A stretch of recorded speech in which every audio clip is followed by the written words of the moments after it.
अस्सलामु अलैकुम वरहमतुल्लाहि वबरकातुहू। इन्नल हम्दुलिल्लाह नहमदुहु व नस्तईनुहु व नस्तगफिरुहु व नऊज़ु बिल्लाहि मिन शुरूरि अनफुसिना व मिन सय्यिआति अमालिना।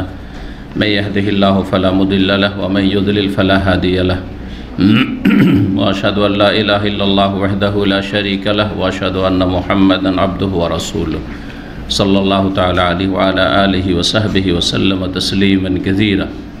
अम्मा बाद फ़क़द क़ाल इमाम अल बुख़ारी रहमहुल्लाहु तआला किताबु सलाति तरावीह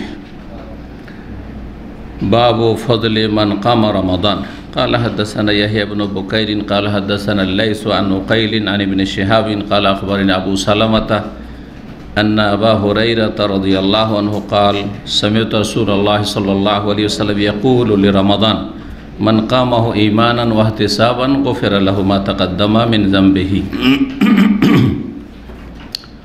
सम्मानित दीनी भातृमंडলী, আল্লাহ রাব্বুল আলামিনের প্রশংসা এবং প্রিয় নবী মুহাম্মদ রাসূলুল্লাহ সাল্লাল্লাহু আলাইহি ওয়াসাল্লামের উপর সালাত ও সালামের পর আজ জুমাবার 22 শাবান 1443 হিজরি মোতাবেক 25 মার্চ 2022 আমাদের ধারাবাহিক আলোচনা সহিহুল বুখারীর তারাবির অধ্যায় পর্ব হচ্ছে সালাতুত তারাবিহ বা তারাবির সালাত। এর পূর্বে আমরা সিয়াম সম্পর্কে ধারাবাহিক সহিহ বুখারী থেকে 13টি পর্বে কিতাবুস সওম শেষ করেছি আলহামদুলিল্লাহ। এতে সওম সংক্রান্ত অধিকাংশ মাসাইল আমরা নিয়ে আসার চেষ্টা করেছি, বিশেষ করে যেগুলির সম্পর্ক ওইসব হাদিসগুলির সাথে রয়েছে যে হাদিসগুলো সহিহ বুখারীতে ইমাম বুখারী রাহমাহুল্লাহ সংকলন করেছেন। এখন আমাদের আজকের পর্ব হচ্ছে সালাতুত তারাবিহ, যেটি আজকে শেষ হয়ে যাবে। ছোট্ট পর্ব রয়েছে, একটি পর্বে ইনশাআল্লাহ তাআলা শেষ হবে। এরপরে সামনে আরেকটি আলোচনা রয়েছে, সেটা হচ্ছে লাইলাতুল কদরের পর্ব, সেটিও একটি পর্বে শেষ হবে। তারপরে এতেকাফ সম্পর্কে 3টি পর্ব হবে। তারপরে সাদাকাতুল ফিতর সম্পর্কে একটি পর্ব হবে। এর মাধ্যমে ইনশাআল্লাহ সহিহ বুখারীতে রমজান এবং সিয়াম সংক্রান্ত যতগুলি অধ্যায় রয়েছে সবগুলি ইনশাআল্লাহ তাআলা এই রমজানের ভিতরে আমরা শেষ করতে পারবো। আল্লাহ রাব্বুল আলামিন যেন তৌফিক দান করেন, আল্লাহ যেন কবুল করেন। তো দেখা যাক ইমাম বুখারী রাহিমাহুল্লাহ কী বলছেন। অধ্যায় নম্বর 31 বলছেন, বা সঠিক হচ্ছে যেহেতু কিতাব আর বাব মানে অধ্যায় সাধারণত বলা হয়ে থাকে বাংলায়, আর কিতাব যাতে কয়েকটি বাব রয়েছে, কয়েকটি অধ্যায়ের সমষ্টি হচ্ছে কিতাব, আর কয়েকটি বিষয়ের সমষ্টির নাম একটি কিতাব মানে পুস্তক। কিতাব মানে কোনো পুস্তক, বই, লেখনী। আর কিতাব একটি পুস্তকের ভিতরে একাধিক বড় ধরনের চ্যাপ্টার রয়েছে, যাতে কয়েকটি অধ্যায় আছে বা অনুচ্ছেদ রয়েছে, সেগুলিকেও কিতাব বলা হয়ে থাকে হাদিসের কিতাবগুলিতে এবং ফিকহের কিতাবে। তো আশা করি বিষয়টি বুঝতে পেরেছেন যে একটি কিতাব হচ্ছে কিতাবের প্রসিদ্ধ অর্থ যে একটি গোটা একটা বই, পুস্তক বা পুস্তিকা। আর তারপরে একটি কিতাবের ভিতরে, যেমন সহিহ বুখারী, একটি কিতাবের ভিতরে আবার অনেকগুলি বড় ধরনের বিষয়বস্তু রয়েছে, সেগুলিকে কিতাব বলে আখ্যায়িত করেছেন। তার মানে তাতে বেশ কিছু অধ্যায় রয়েছে, সেটাও কিতাব। যেমন কিতাবুল প্রথম রয়েছে ওহির পরেই রয়েছে কিতাবুল ঈমান, কিতাবুল ইলম, তারপরে কিতাবুল তাহারা, ওযু ইত্যাদি কিতাব করে। আর একটি কিতাব অর্থাৎ কিতাবের ভিতরে কিতাবের আন্ডারে অনেকগুলি আবওয়াব রয়েছে, বাব বা অধ্যায় রয়েছে। এটা অধিকাংশ ফুকাহায়ে কেরাম অথবা মুহাদ্দিসিনে কেরামদের এটি হচ্ছে তাদের মানে লিখনের পদ্ধতি প্রাচীন যুগে সালাফদের ভিতরে। তারপরে আরেকটা তরিকা হচ্ছে কিতাব না লিখে আবওয়াব। যেমন তিরমিজিতে কিতাব নেই, আবওয়াবুস সালাত আন রাসূলিল্লাহ সাল্লাল্লাহু আলাইহি ওয়াসাল্লাম, বাবের অধ্যায় হচ্ছে আবওয়াব। তার মানে এতে অনেকগুলি বাব অধ্যায় রয়েছে, আবওয়াব। তো সেটা আরেকটা তরিকা। তো 31 নম্বর পর্বে বলছেন কিতাব ও সলাতি তারাবিহ। এই পর্ব হচ্ছে তারাবির সলাত সম্পর্কে, তারাবিহ সলাত সম্পর্কে। অধ্যায় নম্বর 1 বলছেন বাবু ফজলে মান কামা রমাদান। এই অধ্যায় হচ্ছে ওই ব্যক্তির ফজিলত সম্পর্কে যে রমজানের কিয়াম করবে, অর্থাৎ রমজানের যে তারাবি পড়বে, রমজানের যে তাহাজ্জুদ পড়বে, রমজানের রাতের যে নফল সুন্নত সালাত পড়বে।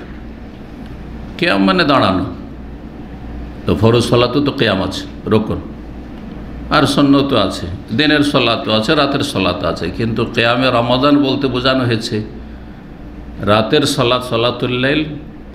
তো এর নাম শুধু কিয়ামে রমাদান বা কিয়ামুল লাইল কেন বলা হলো? গোটা বছরে যদি হয় 12 মাস, তাহলে ওর নাম হচ্ছে কিয়ামুল লাইল, রাতের সাথে সম্পৃক্ত সালাত।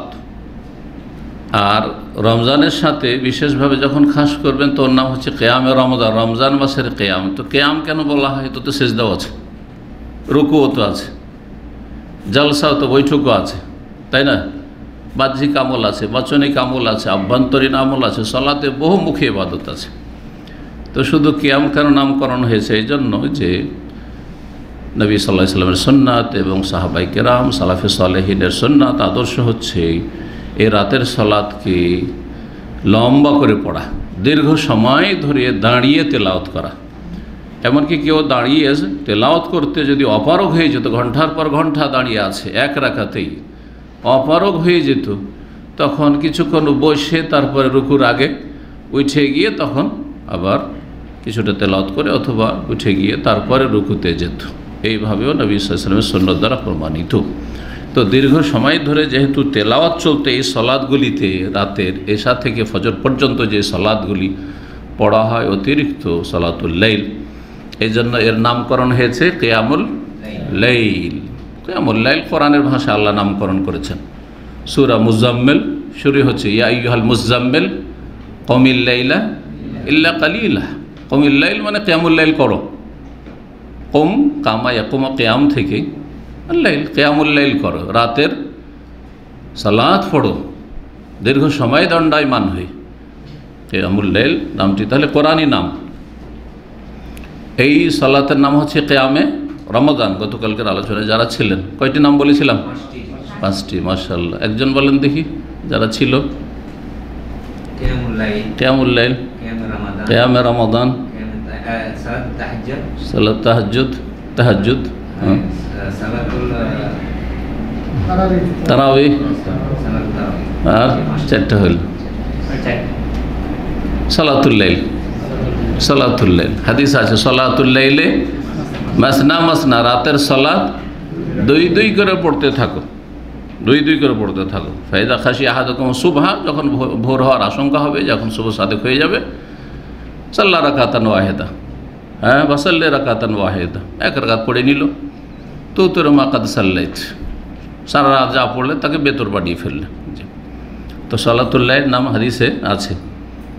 কিয়ামে রমজান নামটি এই যে সামনে হাদিস, এই হাদিসে মান কামাহু ঈমান, মান কামা রমাদান, সামনের 2টি হাদিস হচ্ছে মান কামা রমাদান ঈমানান ওয়া ইহতিসাবান, যেই ব্যক্তি রমজানের কিয়াম করলো আল্লাহর প্রতি ঈমানের সাথে এবং নেকি লাভের আশায়। জি হ্যাঁ, তো কিয়ামে রমজান নাম এলো কি এলো না? তাহাজ্জুদের নাম কোথায় আছে? কোরআনে কারীমে আছে ওমিনাল লাইলি ফাতাহাজ্জাদ বিহি নাফিলাতাল লাক আসা ইয়াবআসাকা রাব্বুকা মাকামাম মাহমুদা। তাহাজ্জুদকে তাহাজ্জুদ কেন বলা হয়?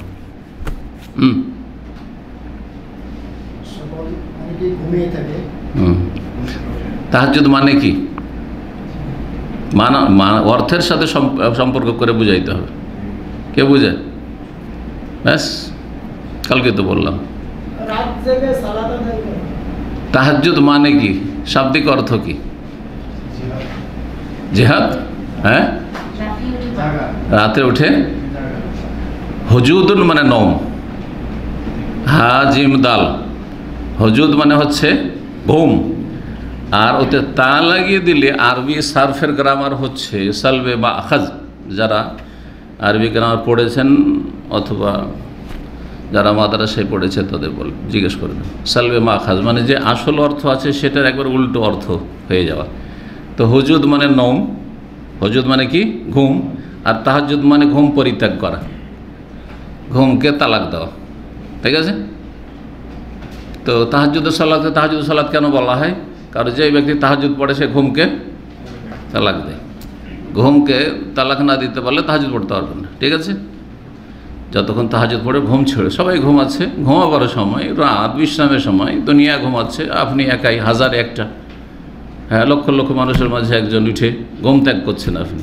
তো এই জন্য তাহাজ্জুদকে কী বলা হয়? তাহাজ্জুদ বলা হয়। সংক্ষেপে হুজুদ মানে ঘুম, তাহাজ্জুদ মানে ঘুম ত্যাগ করা। তাহাজ্জুদ পড়ার জন্য ঘুম ত্যাগ করতে হয়, সেই জন্য এর নামকরণ হয়েছে তাহাজ্জুদ। জি, তো তাহাজ্জুদ নামকরণের কারণ হয়ে গেল সালাতুল লাইল, যেহেতু রাতের সাথে সম্পৃক্ত, এশা থেকে ফজর মধ্যে পড়তে হয় সালাত, সুতরাং এর নাম হচ্ছে সালাতুল লাইল। এর নাম তারাবি কেন? ইমাম বুখারী তারাবি শব্দ নিয়ে এসেছেন। এখন এটাই শুধু বাকি, তাই না? একটি সালাতের কয়টি নাম? 5টি নাম। শুধু রমজানে হইলে তখন ওর নাম কিয়ামে রমাদান, কিয়ামে রমজান। রমজানে পড়লে ওর নাম তারাবি। আর সারা বছর ওই সালাতটাই পড়ছেন, অতটাই পড়ছেন, কিন্তু ওর নাম আর তারাবি থাকবে না, ওর নাম তখন আর কিয়ামে রমাদান থাকবে না। তখন কি নাম হবে? বাকি 3টি নাম, তাহাজ্জুদ, সালাতুল লাইল আর কিয়ামুল লাইল। এবার বোঝা গেছে? রমজানে আসলে ওই সালাতটির আরও 2টো নাম বেড়ে গেল, 5টি নাম টোটাল হল। কিন্তু সালাত হচ্ছে একটি সালাত, ভিন্ন সালাত নয়। এটি হচ্ছে কোরআন এবং হাদিস দ্বারা প্রমাণিত। এটি হচ্ছে অধিকাংশ আইম্মায়ে কেরামদের মত। এটি হচ্ছে মুহাক্কিক, গবেষক, হানাফি ওলামা, মুহাদ্দিসদের মত। বাকি থাকলো কিছু ফোকাহা আছে, বিশেষ করে আহনাফ, আরও কিছু আছে অন্যান্য মযহাবের, যারা বলছে যে না, তাহাজ্জুদ আলাদা, তারাবি আলাদা। তাহাজ্জুদ আলাদা, তারাবি আলাদা। তো কোনটা কতটা? তো বলছে তাহাজ্জুদ হচ্ছে 8 3 11 রাকাত, এটা হচ্ছে তাহাজ্জুদ, আর তারাবি হচ্ছে 20 রাকাত। দাদা বোঝা গেছে? এটা তাদের মত, কিন্তু এর পিছনে কোনো দলিল নেই, এর পিছনে কোনো দলিল।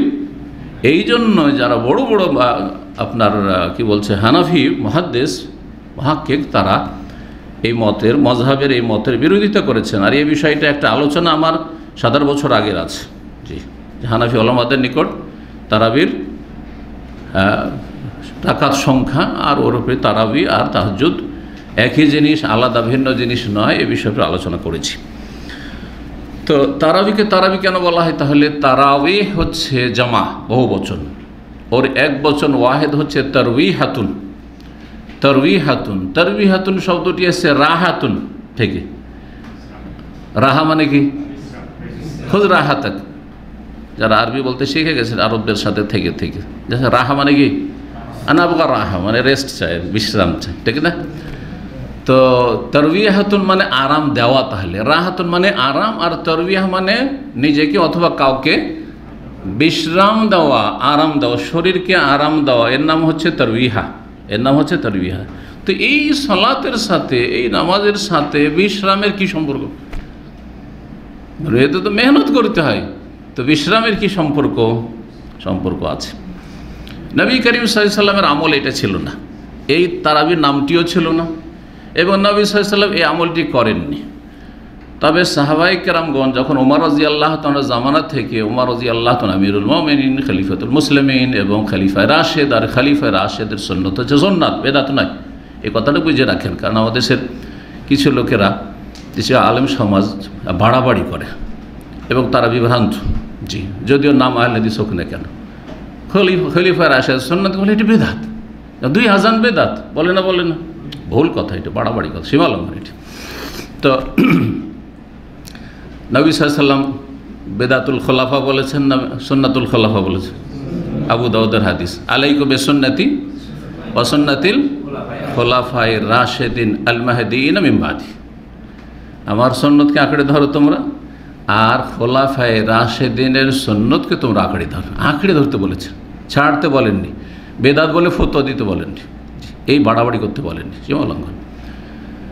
আল মাহদিয়িন আরও সার্টিফিকেট দিয়েছেন, তারা হেদায়েত প্রাপ্ত। তোমাদের ধারণা ভুল, তারা হেদায়েত প্রাপ্ত, বুঝা গেছে? রাশেদিন, জি, তাগিদ, রাশেদ মানেও হেদায়েত হওয়া, হেদায়েত প্রাপ্ত, আর মাহদি মানেও হেদায়েত প্রাপ্ত।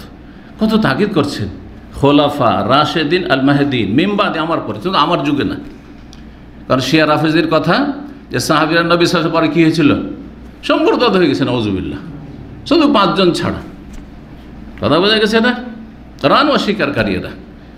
আর এদের সাথে যারা ভালোবাসা রাখে তারা তাদের দলে উঠবে। কারণ নবী সাল্লাল্লাহু আলাইহি ওয়াসাল্লাম হাদিস রয়েছে, আলমার ও মান আহাব্বা, যে যাকে ভালোবাসে তার সাথে তার হাসর হবে, তার সাথে তাকে যেতে হবে। আপনি যদি জান্নাতীদেরকে ভালোবাসেন, সাহাবায়ে কেরামদেরকে ভালোবাসেন, জান্নাতে যাবেন। আর যদি সাহাবায়ে কেরাম দুশমনদেরকে ভালোবাসেন তো ওদের সাথে জাহান্নামে যাবেন। দেখুন সন্দেহ আছে?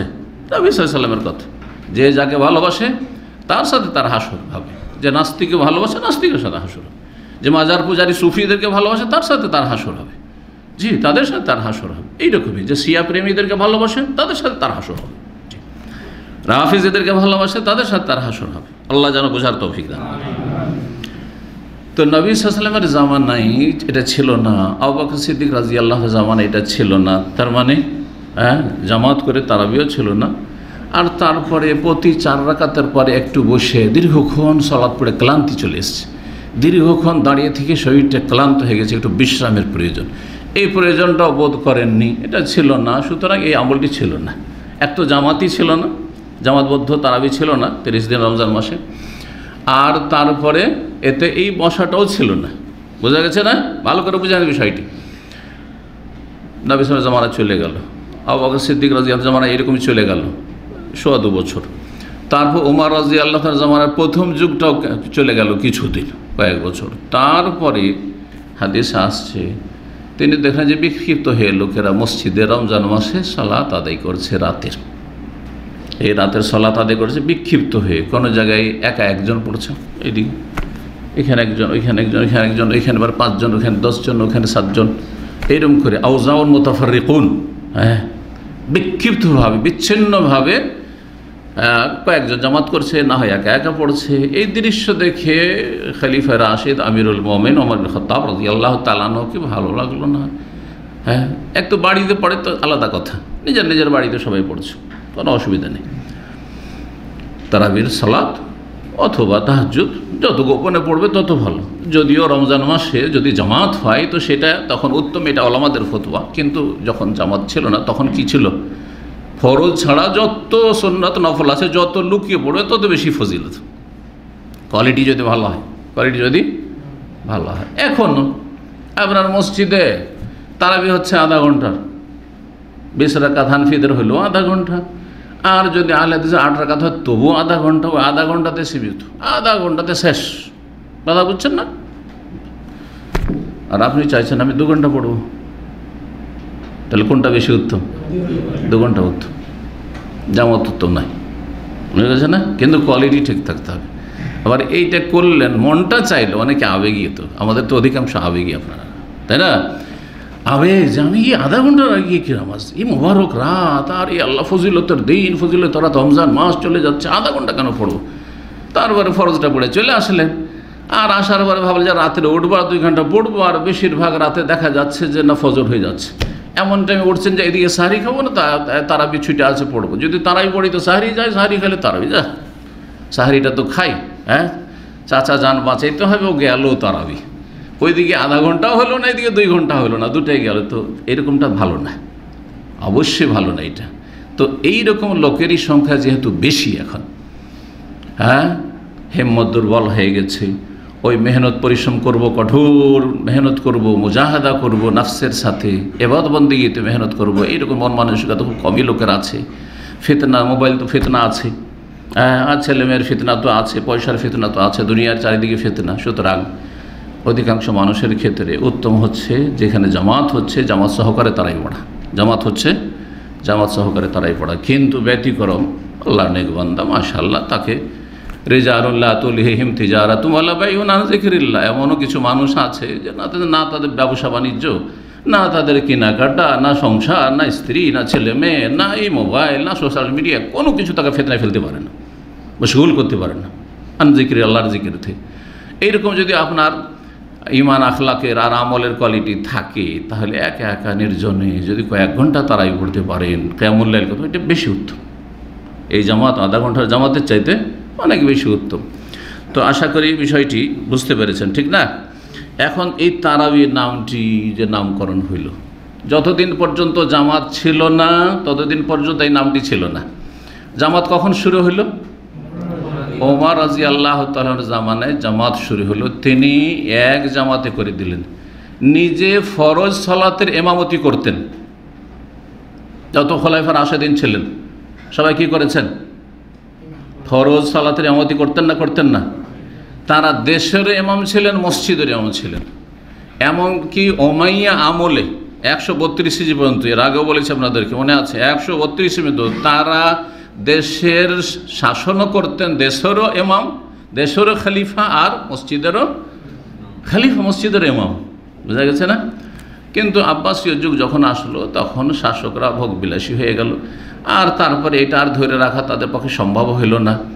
আর বিভিন্ন তার সাথে নিরাপত্তারও বিষয় রয়েছে, যার ফলে তারা দেখলো যে আমাদের দ্বারা আর হবে না, তো আমরা দুনিয়া শাসন করি, দুনিয়ার ইমামতি করি, কিন্তু মসজিদের ইমামতিটা আলেম হাফেজদেরকে দিয়ে দিই। কথা বুঝছেন না? এইভাবে এখন চলে আসছে। জি, কিন্তু আসল হচ্ছে ওইটাই, কিন্তু যে দেশের শাসক সেই ব্যক্তি, তার মধ্যে যোগ্যতা থাকে ইমামতির, এবং তিনি ইমামতি করবেন এবং তিনি হকদার ইমামতি করান। যদিও তার চাইতে শ্রেষ্ঠ আলেম ওলামারা আছেন, কিন্তু সেই ব্যক্তি যদি সত্যি মুসলিম হয় আর সেই ব্যক্তি সলাতের আহকাম বুঝে, সলাতের আহকাম জানা আছে যে কোথাও সহ হলে কী করতে হবে, আর সলাতের যেসব বিধান জানা আছে, আরকান জানা আছে, ওয়াজিবাত জানা আছে, শুরুত জানা আছে, সলাত বাতিল কিছু হয় তাও জানা আছে, আর তারপরে শুদ্ধ তেলাওয়াত, তো আলহামদুলিল্লাহ শুদ্ধ তেলাওয়াতও করতে পারে। এমন যদি দেশের শাসক হয়তো বেশি হক রাখে, যে কোনো মসজিদে গেলে তার হক, এমন না যে আমার অনুমতি নিতে হবে, আমার কিন্তু অনুমতি নিতে হবে। এসব মশলা জানেন কি?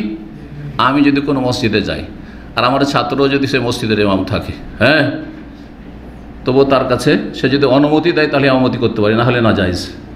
কথা বোঝা গেছে কি না? কিন্তু শাসকের অনুমতি লাগবে না। শাসক যে কোনো মসজিদে গেলে তার অধিকার সে অনুমতি করবে। সে যদি বলে সেখানকার ইমামকে যে তোমাকে নিযুক্ত করি, তুমি পড়াও, তাহলে ঠিক আছে, ঠিক আছে।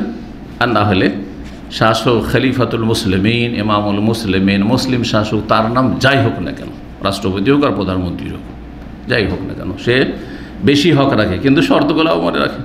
কালকে বলবেন যে শেখ বলেছে যে রাষ্ট্রপতি প্রধানমন্ত্রী ইমামতি করবে, হ্যাঁ, শর্ত আছে, শর্ত আছে, যে শর্তগুলি বললাম। আরকান জানা আছে, ওয়াজিবাত জানা আছে, আর সালাতের সুন্নাত জানা আছে, মুবতিলাতুস সালাত জানা আছে, ইত্যাদি ইত্যাদি সমস্ত আহকাম মাসাইল জানা আছে। আর শুদ্ধ তেলাওয়াত, অন্তত সূরা ফাতিহার তেলাওয়াত একবারে তাজবিদে, কারণ ওইটি ফরজ, বাকিগুলো সুন্নাত, ওইটি যদি নাও পড়ে তবু নামাজ হয়ে যাবে। কথা বোঝা গেছে না? কিন্তু সূরা ফাতিহাতে যদি লাহনে জালি স্পষ্ট ভুল হয়, যাতে অর্থ পাল্টে যাবে, তাহলে সালাত বাতিল হয়ে যাবে। তো তারাবির নাম এখন এখানে তো আসেনি। তারাবির নাম কখন পড়লো? ওমর রাদিয়াল্লাহু তাআলা আনহু যখন লম্বা সালাত শুরু করালেন, ইমাম কে হইলেন? নিজে? তাহলে কি ওমর রাদিয়াল্লাহু মুক্তাদি হয়ে তারাই পড়তেন মসজিদে? হ্যাঁ, এগুলো বুঝতে হবে না। তিনি ইমাম হইলেন না, তাহলে কি খলিফা মুক্তাদি হয়ে তারাই পড়ছেন নাকি? হ্যাঁ, সামনে ঘটনা আসছে তাতে বুঝতে পারে যে বাইরে থেকে আসছেন, তাই না? আর বললেন যে এদেরকে জমা করে দিই, যারা মসজিদে আসছে তারা যেন এক জামাত করে নামাজ পড়ে। তার মানে তিনি বাড়িতেই দীর্ঘ সময় ধরে হয়তো পড়ছেন, ঠিক না? তাহলে জামাতে তারাই পড়া যদি জরুরি হইতো, তো ওমর রাদিয়াল্লাহু তো ওই জামাতের শরীক হতেন, এই কথাও স্পষ্ট থাকতো। এর বোঝা গেছে? জি হ্যাঁ। কিন্তু যদি খলিফা মনে করে যে আমি জামাতের শরীক হব মুক্তাদি হয়ে অথবা ইমাম হয়ে, সবটাই জায়েজ তার জন্য, অথবা বাড়িতে বড় সেটাও জায়েজ। তাহলে তিনটি অবস্থা হলো। খলিফা যদি মনে করেন, নেতা যদি মনে করেন যে আমি ইমাম হব, তাও ইমাম হতে পারে। যদি মুক্তাদি হয়ে মসজিদে পড়বো জামাতে তারাবি, তাও ঠিক আছে। আজ বলে বাসাতে পড়বো আমি বচ্চাতে ভালো করে বা আমার সুবিধা মতো। তারপরে এই কথা তাতে বলছেন যে যারা প্রথম রাতে পড়ছে, হ্যাঁ, তার চাইতে উত্তম কারা? যারা এখন ঘুমিয়ে আছে শেষ রাতে পড়বে। এখন যারা ঘুমিয়ে আছে তারা বেশি শ্রেষ্ঠ। তাহলে বোঝা গেল যে কেউ যদি শেষ রাতে পড়ে বেশি প্রথমে, কিন্তু কোয়ালিটিটা ভালো হতে হবে, সময়টাও ভালো আর তার সাথে কোয়ালিটিটাও ভালো হতে হবে। যখন এই লম্বা তারাবি শুরু হলো উবাই বিন কাবের ইমামতিতে, আর মুয়াত্তাতে রয়েছে আরেকজন কারি, তার সহযোগী তামিম দারি। কারি মানে শুধু কারি না আজকালকার মতো, কারি হাফেজ এবং আলেমও ছিলেন তারা। কারণ অনেকে মনে করে যে হাফেজ হইলেই ইমামতি করবে, অথচ ভালো আলেম একজন আছে শুদ্ধ তেলাওয়াত করে, আর এই হাফেজ কিছুই বুঝে না অর্থ। বলেন যে জালিকাল কিতাবুল লা রাইবা ফি, মুখস্থ তো আছে তোমারও, এর মানে কি? বলছে তা তো বুঝি না, আমি মুখস্থ করেছি, আমি হাফেজ। সে বেশি হক রাখে ইমামতির, না যে আলেম যে অর্থ বুঝে? অর্থ বুঝে আর শুদ্ধ তেলাওয়াত করে। আর অনেকটা মুখস্থ আছে, যদিও ফুল মুখস্থ না থাকে, কিন্তু মুখস্থর মতো সে বেশি হক রাখে। প্রথম যখন নবী সাল্লাল্লাহু আলাইহি ওয়াসাল্লামের পরে মসজিদ নববীর ইমাম হলেন, তখন উবাই বিন কাব হলেন তামিমদারি। এরা বড় বড় হাফেজ, বড় বড় কারি, মশহুর সাহাবায়ে মধ্যে ইবনে মাসউদ, এইরকম যারা কারি হাফেজ মশহুর যারা, তারা ইমাম হয়েছিলেন। আবু বকর সিদ্দিক ইমাম হয়েছিলেন, কারণ আবু বকর সিদ্দিক হাফেজ ও আলেম। হাফেজ মানে ফুল হাফেজ জরুরি নয়, কিন্তু যথেষ্ট হেফজ আছে অথবা সবই হেফজ আছে, শুদ্ধ তেলাওয়াত করেন মাতৃভাষা, তারপরে তিনি আলেম ও সাহাবায়ে কেরামের মধ্যে, তারপরে সবচেয়ে মুত্তাকিও, সব গুণগুলি তার মধ্যে আছে, ঠিক না? কিন্তু পক্ষান্তর অন্যদের মধ্যে একটা গুণ বেশি আছে হয়তো, তাই রাত তাজউইদ অথবা সুন্দর তেলাওয়াত শুনতে খুব ভালো লাগে, আর দীর্ঘ সময় ধরে তেলাওয়াত হইলেও মানুষ মুক্তাদিরা বুঝতে পারবে না। এই দিক দিয়ে হয়তো আবু বকর সিদ্দিক চাইতে তাই উবাই বিন কাবের তেলাওয়াত ভালো, তামিমদারির তেলাওয়াত ভালো, সুর ভালো, কথা বোঝা গেছে। সেই জন্য তারাবিতে তাদেরকে দেওয়া হয়েছে, কিন্তু ফরজ সালাত তাদেরকে ইমামতিতে দেওয়া হয়নি। জি, এখানে আর একটা মসলা জানা গেল, উত্তম থাকতে অনুত্তমের ইমামতি জায়েজ। কথা বোঝা গেছে না? কি বুঝলেন? আমাদের সমাজে অনেকে মনে করে এত বড় আলেম মসজিদে আছে আর ওনাকে না দিয়ে ইমামতি করে কেন? না, জায়েজ না। উত্তম থাকতে অনুত্তমের ইমামতি জায়েজ। ওমর রাদিয়াল্লাহু তাআলা আছেন, হ্যাঁ, ওসমান আছেন, ওমর যেমন ওসমান বেঁচে ছিলেন না, ওসমান আছেন, আলী আছেন, অন্য আর আশরা মুবাশশারা আছেন। উবাই বিন কাব আশরা মুবাশশারার ভিতরে না, তামিমদারি আশরা মুবাশশারার ভিতরে না, তারা ইমামতি করছেন, তাহলে অন্যরা নিশ্চয় মুক্তাদি হয়, নামাজ পড়ছেন পিছনে। জি, যখন লম্বা সালাত ক্লান্ত হয়ে যায়, 4 রাকাত পরে একটু বিশ্রাম করতেন, একটু বসে থাকলেন, কারো পানি পান করতে পানি পান করলেন, কারো একটু উঠা হেঁটে আসতে হবে আসলেন, আর তারপর আবার শুরু হইল। এটা আবার আজকাল নামে মাত্র এটাকে রেখেছে হানাফি সমাজে, অথবা এইখানেও বা বিভিন্ন জায়গাতে নামে মাত্র রাখা হয়েছে কত সেকেন্ড, 30 সেকেন্ডের জন্য। 30 সেকেন্ড নয় 1 মিনিট, তাই না? এর বেশি কি আছে? 4 রাকাত পরে একটু মানে 1 মিনিট বিরতি দাও। তো 1 মিনিটের বিরতি তো বিরতি নয় আসলে, কিন্তু এখানে তো আসলে বিরতির প্রয়োজনই হয় না। যদি 4 রাকাত নামাজ পড়তে 15 মিনিট লাগে, তো 15 মিনিট পরে আবার তারবিহার প্রয়োজন হয়, বিশ্রামের প্রয়োজন হয় নাকি? কিন্তু ওই যে ওমর রাদিয়াল্লাহু তাআলা জমানা থেকে ওই যে সুন্নতটা চলে আসছে তারাবির, ওইটার নামে মাত্র রাখার জন্য এখানে রাখা আছে। এবার বুঝছেন? কিন্তু 2 ঘন্টা যখন তারাবি পড়বেন তো অবশ্যই প্রয়োজন পড়বে, 3 ঘন্টা 4 ঘন্টা পড়বেন তো অবশ্যই প্রয়োজন পড়বে, ঠিক না? জি, তখন 5 মিনিট থেকে 10 মিনিটও যদি বিশ্রাম দেয় কোনো অসুবিধা নেই। এই বিশ্রামের সময় এই বিভিন্ন মসজিদে এখানে কিন্তু কী করা হয়, মাঝে মাঝে একটু কালেমা দার্সও দেওয়া হয়। অনেকে আমরা কী করেন, একটু দিনের কথাও বলেন, ভালো কথা। ইমাম বলছেন, আপনারা শুনছেন, বিশ্রাম হচ্ছে, যার প্রয়োজন এদিক সেদিক পানি নিয়ে নিচ্ছে অথবা একটু হেঁটে হেঁটে আসছে, কোনো অসুবিধা নেই। জি, যাই হোক, কথা অনেক লম্বা হয়েছে, কিন্তু আশা করি বুঝতে পারছেন। তো তারবিহাতুন থেকে তারাবির নাম পড়েছে, কখন থেকে পড়েছে? ওমর রাদিয়াল্লাহু আনহু জামানা বা তারপর থেকে, তারপরে এই নামটি পড়েছে। এই নামটি সালাফিদের যুগে এসছে, সুতরাং এই নাম কোনো বেদাতি নাম নয়, এই নাম কোনো বেদাতি নাম নয়। এইটাও সুন্নতি নাম, কিন্তু সালাফদের সুন্নাত, সাহাবায়ে কেরামদের সুন্নাত, খোলাফায়ে রাশিদের জামানার সুন্নাত এই নামটি। চলেন 2008 নম্বর হাদিস বলছেন ইমাম বুখারী রাহিমাহুল্লাহ, তার ওস্তাদ এই করে ইবনে শিহাব জুহরি, তিনি বলছেন আবু সালামা থেকে, আবু সালামা তাবেঈ, আবু হুরায়রা রাদিয়াল্লাহু তাআলা আনহু বর্ণনা করছেন, কালা, তিনি বলেন, সামিউতু রাসূলুল্লাহ সাল্লাল্লাহু আলাইহি ওয়াসাল্লাম ইয়াকুলু লিরমাদান, আমি রাসূলুল্লাহ বলতে শুনেছি রমজান সম্পর্কে, মানে রমজানের সিয়াম, কিয়াম এবং লাইলাতুল কদরের ফজিলত সম্পর্কে বলতে শুনেছি।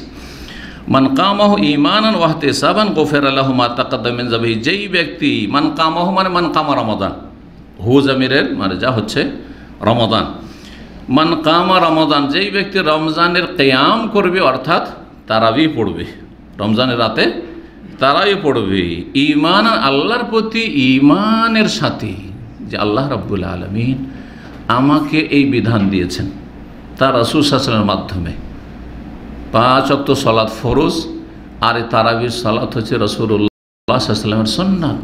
জি, রাসূলুল্লাহ আমাদেরকে দিয়ে গেছেন আল্লাহর প্রতি ঈমানের সাথে, আল্লাহর প্রতি ঈমান, যে আল্লাহর কাছে কিছু পাবো, আল্লাহ রাব্বুল আলামিন এটিকে পছন্দ করে, এই সালাতকে পছন্দ করেন খুব, এগুলি হচ্ছে ঈমানের অন্তর্ভুক্ত, বিশ্বাসের বিষয়, যার সম্পর্ক হৃদয়ের সাথে।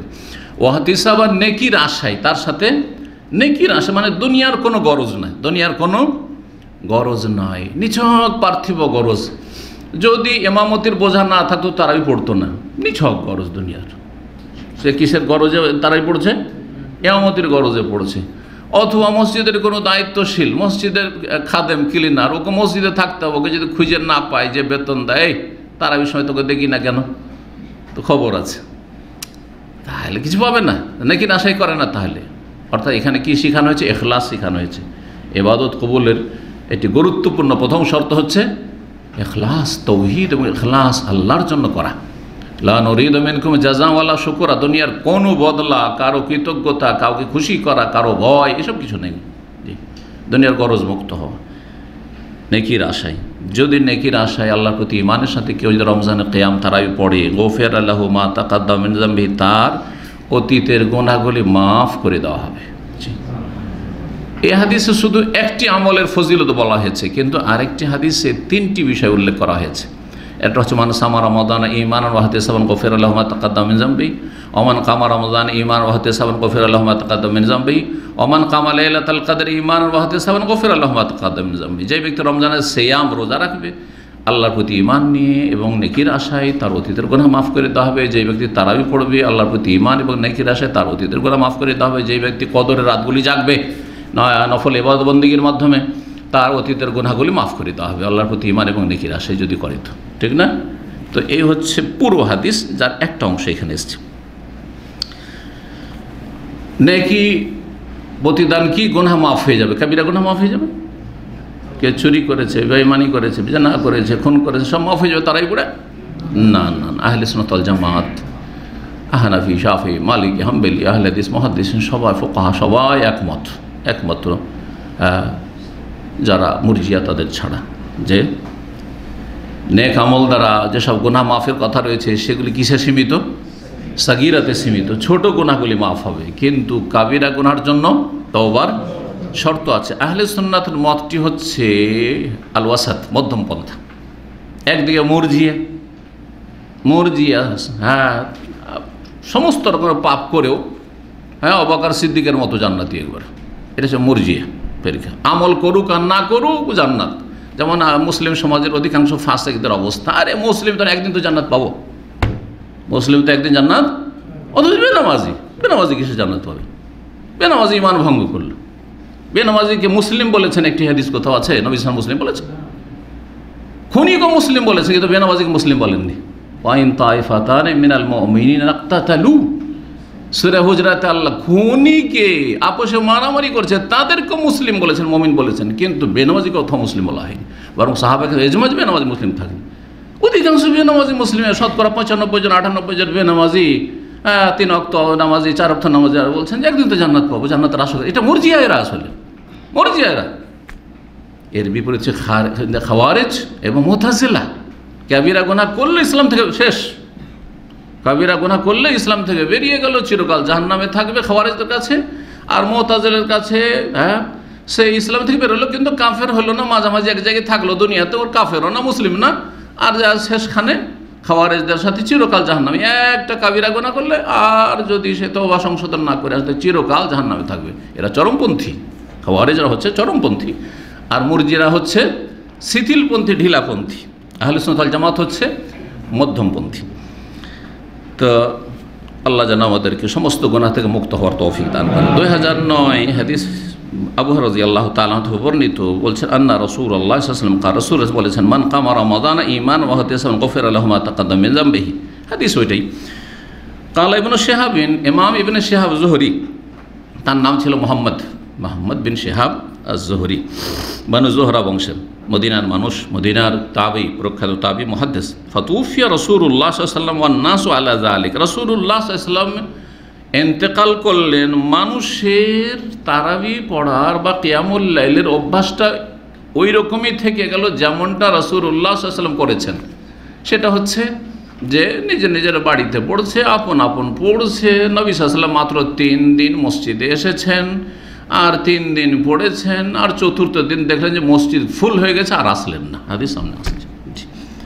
এর উপরেই থেকে গেল, মানে জামাত তারাবি মসজিদে হতো না, জামাত সহকারে তারাবি না মদিনার মসজিদে, না মক্কার মসজিদে, না কোনো জায়গায় কোথাও হইতো না, নবী সাল্লাল্লাহু আলাইহি ওয়াসাল্লাম হইতো না।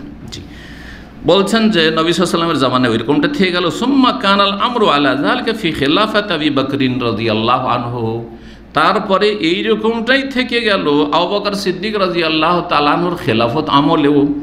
ওয়াসাদারাম মিন খেলাফত উমর রাদিয়াল্লাহু তাআলা আনহুর খেলাফতের শুরু প্রথম দিকেও এরকমটা থেকে গেল, প্রথম যুগে থেকে গেল। তারপরে ওমর রাদিয়াল্লাহু তাআলা আনহু এক জামাতে সবগুলিকে কি করলেন, একত্রিত করলেন যে যারা মসজিদে পড়বে তারা এক জামাত করে পড়বে। এই বিক্ষিপ্ত হয়ে পড়ছে, এই দৃশ্য ভালো লাগছে না, এর চাইতে ভালো যে একসাথে পড়ো, যখন মসজিদেই পড়বে তো একসাথে পড়ো। আর নবী সাল্লাল্লাহু আলাইহি সাল্লাম 3 দিন যেহেতু পড়েছেন, সুতরাং নবী সাল্লাল্লাহু আলাইহি সাল্লাম তার সুন্নাত দিয়ে এটাকে প্রমাণ করে গেছেন, স্বীকৃতি দিয়ে গেছেন। জি, সুতরাং এটি বেদাত নয়, বেদাত নয়। যদি নবী সাল্লাল্লাহু আলাইহি সাল্লাম একদিনও না করতেন তখন বলতেন, তারপরেও খলিফার সুন্নাত। জি, খলিফার সুন্নাত, তারপরে বেদাত বলা যাবে না। শুধু আপনাদের একটা প্রশ্ন থেকে যে তাহলে উমর রাদিয়াল্লাহু বেদাত কেন বললেন, তো ওর উত্তর দিচ্ছি, আসছে হাদিস দেখুন। 2010 নম্বর হাদিস ইবনে শাহাব উরওয়া থেকে, ওরা ইবনে জুবাইর তাবেঈ এবং সাহাবীর ছেলে, মা আয়েশা রাদিয়াল্লাহু তাআলা আনহার বোনের ছেলে, আসমা রাদিয়াল্লাহু তাআলা আনহার ছেলে, আব্দুর রহমান ইবনে আবদিনিল কারি। আব্দুর রহমান হচ্ছে আব্দের ছেলে, আর ও বানু কারা বংশের, সেজন্য আবদিন আল কারি। আবদিনে তানবিন দিয়ে পড়তে হবে, অর্থাৎ এটা এই জন্য আমি সতর্ক করছি যে আব্দুল কারি কেউ যেন না পড়ে, আব্দুল কারি যেন না পড়ে। আব্দুল কারি মানে কারির বান্দা। আব্দুল কারি যদি কেউ পড়ে তাহলে ওর মানে কি হয়ে যাবে, কারির বান্দা। তো আল্লাহর নাম কি কারি আছে নাকি? আল্লাহর নাম কারি নয়। তাহলে এই নাম সালাফদের যে আব্দুল কারি কি করে হইতে পারে? এটা আসলে আব্দুল কারি নয়। কেউ যদি আব্দুল কারি নাম রাখে তো জায়েজ নয়, কিন্তু এটি ছিল আব্দুর রহমান ইবনে আব্দ, আব্দের ছেলে। শুধু আব্দ কিন্তু নাম রাখতো ওই যুগে, শুধু আব্দ। যেমন ইবনে মাসউদ রাদিয়াল্লাহু তাআলা আনহু বলা হয় উম্মে আব্দ, আব্দের মায়ের সন্তান, ইবনে উম্মে আব্দ, আব্দের মায়ের সন্তান, আব্দের মায়ের সন্তান, উম্মে আব্দের সন্তান বলা হয়েছে। তাহলে শুধু আব্দ কেউ যদি নাম রাখে যায়, আব্দ কার আব্দ? আল্লাহর আব্দ, আল্লাহর বান্দা। আব্দুন ছিল এই আব্দুর রহমানের বাপের নাম। আচ্ছা, কারি কেন লাগানো হলো? বলছে এই জন্য তানবিন দিয়ে দেওয়া হয়েছে, এখানে তানবিন দিয়ে রেখেছে। আল কারি, সে একটি কাররা বংশ, কারা বংশ। জি, সিরাতের কিতাবে এসছে আজল এবং কারা, তাদের ঘটনা, ওই আপনার বীরে মৌনার ঘটনাতে তাদের নাম এসেছে। তো এই কারা বংশের লোক ছিলেন এই আব্দুর রহমান, সেই জন্য বলা হয়েছে আব্দুর রহমান ইবনে আবদ, যে কাররা বংশের আল কারি। আন্নাহু কাল, তিনি বলেন, খারাজতু মা উমর খাত্তাব। এই আব্দুর রহমান উপদেষ্টা ছিলেন অথবা সঙ্গী ছিলেন, খাদেম ছিলেন কার? আমিরুল মুমিনিনের ওমর খাত্তাব রাদিয়াল্লাহু তাআলা আনহু। বলছেন ওমর রাদিয়াল্লাহু তাআলার সাথে আমি বের হইলাম লাইলাতান ফি রমাদান, কোনো এক রাতে রমজান মাসে, এলাল মসজিদে, মসজিদের উদ্দেশ্যে। কারণ ওমর রাদিয়াল্লাহু তাআলা আনহু খেলাফত আমলে তিনি টহল দিতেন, পাড়ায় পাড়ায় গলি গলি টহল দিতেন, আর সবার সুখ দুঃখের খোঁজ খবর নিতেন। তার মধ্যে মসজিদে একটু টহল দিচ্ছে, যে রাত্রে চলে তো মসজিদে নবীতে একটু ঘুরে আসি, তো মসজিদ টহল দিতে এসছেন। তো মসজিদে বের হলাম, সঙ্গী ছিলেন এই আব্দুর রহমান আল কারি। বলছেন ফায়দান নাস আউজাউন মুতাফাররিকুন, দেখি যে লোকজন বিক্ষিপ্ত হয়ে সালাত আদায় করছে। আউজা মানে হচ্ছে ফেরাক, ফিরকাতুন যেটি, সেটি হচ্ছে ফিরকাতুনের বহুবচন ফেরাক, আউজা।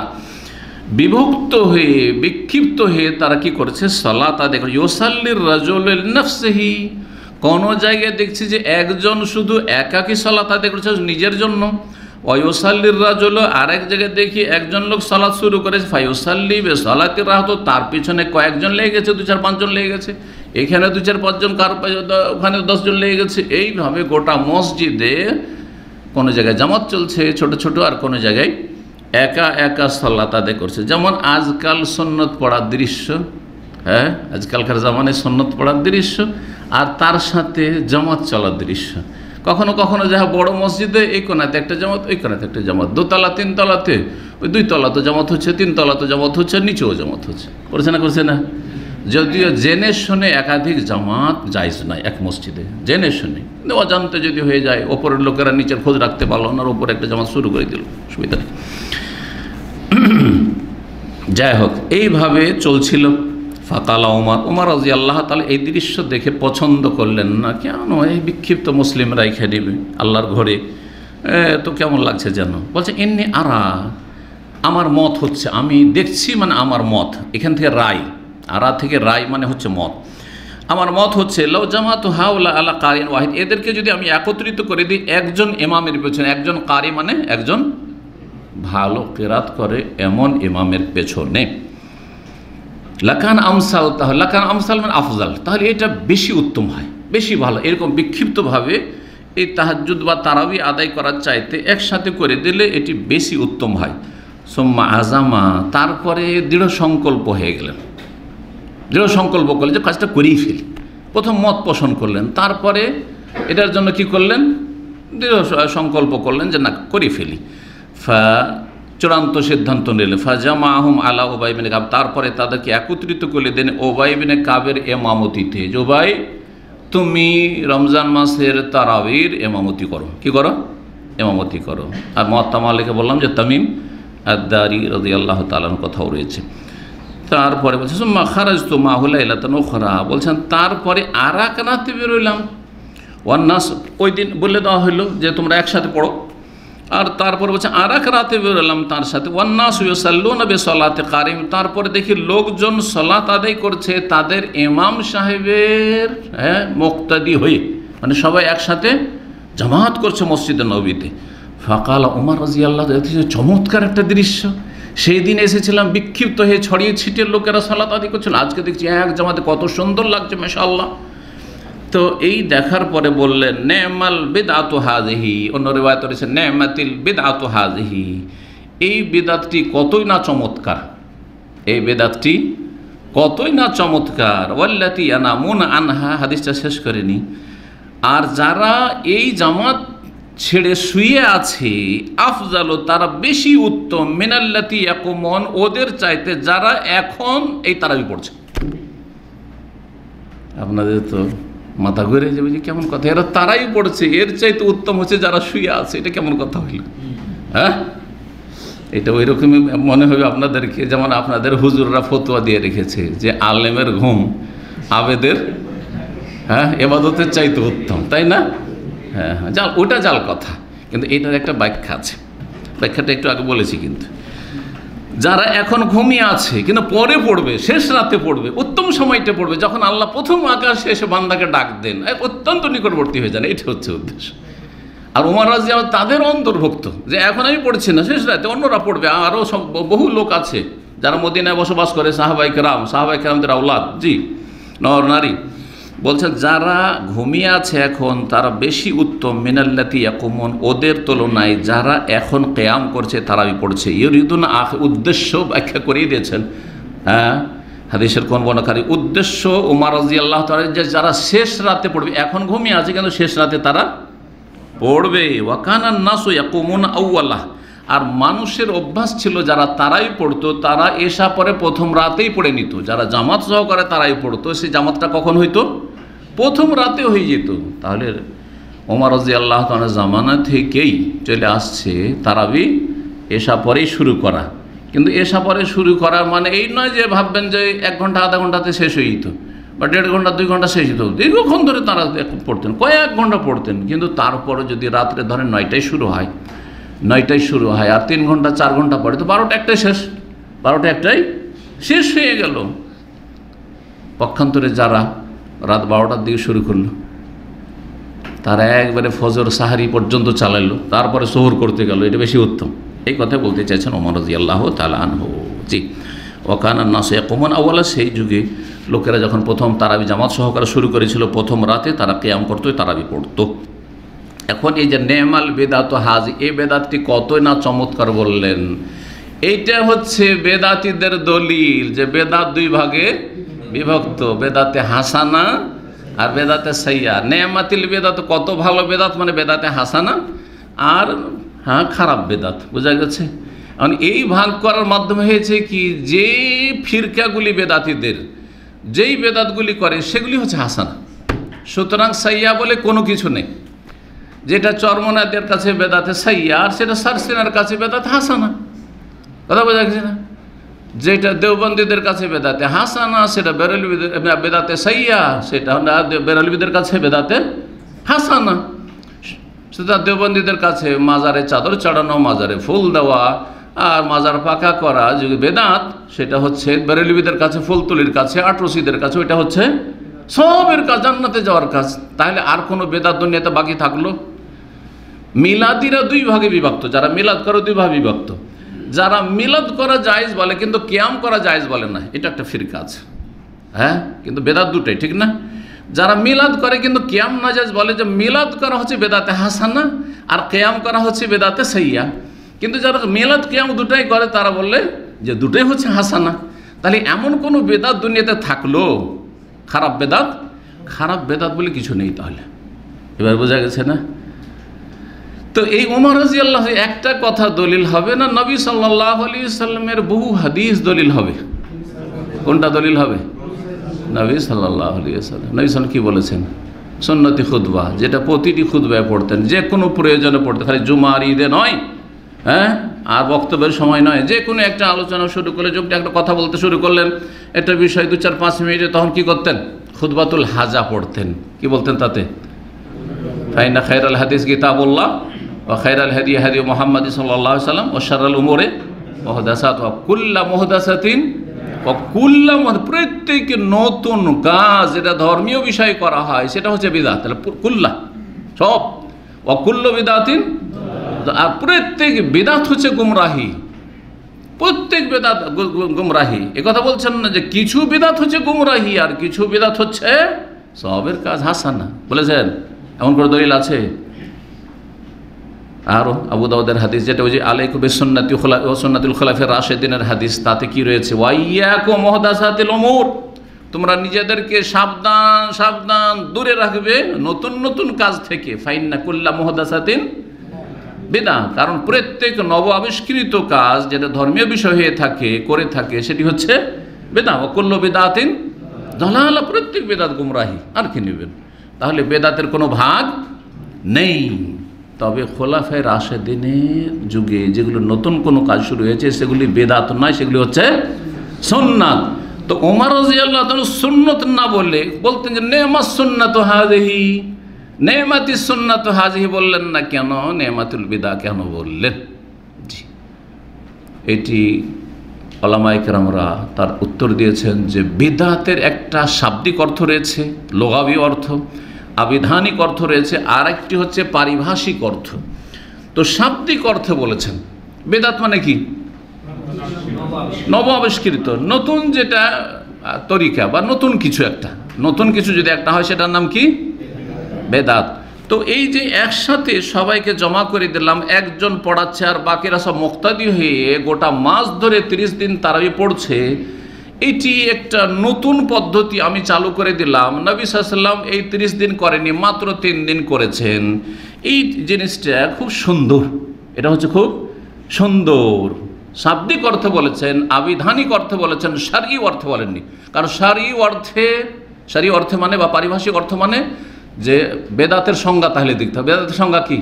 নবী সাল্লাল্লাহু আলাইহি ওয়াসাল্লাম থেকে যা প্রমাণিত নয়, আর সেটাকে যদি ধর্ম দিন বলে করেন, সওয়াবের আশায় করে, সেটার নাম কি? বেদাত। তো এই তারাবি কি নবী সাল্লাল্লাহু আলাইহি ওয়াসাল্লাম থেকে প্রমাণিত নয়? জামাত করা প্রমাণিত নয়? প্রমাণিত, কিন্তু কয়দিন? 3 দিন। আচ্ছা, 3 দিন পরে কেন করেননি? তার উত্তর সামনের হাদিসে আসছে। কেন করেন নাই? একটা বাধা ছিল, বাধার জন্য। ওই বাধাটা যদি না থাকতো তাহলে তিনি এত আল্লাহ পছন্দ করে, নবী পছন্দ করবেন না? আরে বলছেন যে আল্লাহকে এত ভালো লেগেছে, আল্লাহ এত পছন্দ করেছে, আমাকে ভয় লাগছে যে আল্লাহ ফরজ করে দেবেন। তাহলে আল্লাহ যেই কাজটিকে এত পছন্দ করেছে, রাসূলুল্লাহ পছন্দ করেন না? অবশ্যই পছন্দ করেছে। তারপরও কন্টিনিউ জামাত করলেন না কেন? চতুর্থ দিন আর আসলেন না কেন? বাধা। বলবেন যে বাধাটা কি? যদি ফরজ হয়ে যায়, আল্লাহকে এত ভালো লেগেছে, তাহলে কয়জন এটা আদায় করবে? দেখছেন, ফরজ আদায় কর 17 রাকাত। আমরা এত ডিসকাউন্ট করতে করতে বেদাতীদের কাছে বদনাম যে এরা শুধু নামাজ চুরি করে। 17 পড়লে জান্নাত, বলছি না, সর্বনিম্ন জান্নাতি। অন্তত ফেঁসে যাবেন না, বেনামাজি হিসাবে ফেঁসে যাবেন না। 17 রাকাত যদি আদায় করে দেন তো বেনামাজি যে আসামির কার্ড করা যাবে ওখানে যেতে হবে না। হ্যাঁ, নম্বর কম হবে। 33 মার্কা ছাত্র, হ্যাঁ, মাদ্রাসা স্কুলে যেগুলো গড়া পচা ছাত্র পড়ে তারা 33-34 পেলে যে কি খুশি, আজ পাশ করে নিয়েছি, আজকে পাশ করে নিয়েছি। আমাদের সাথে পড়েছে, অনেকে পড়েছে। আর যারা আমাদের মতো ছিল 1টা নম্বর 2টা নম্বর যদি কম হয়ে গেছে, একটু ভুল হয়ে গেছে, ওরে সারা দিন মনে হচ্ছে উফ, মন বিষিয়েছে, কষ্ট পেয়েছি, কি করলাম, 1টা নম্বর কেটে গেল, আজ এই 2টা নম্বর কেটে গেল, ঠিক কিনা?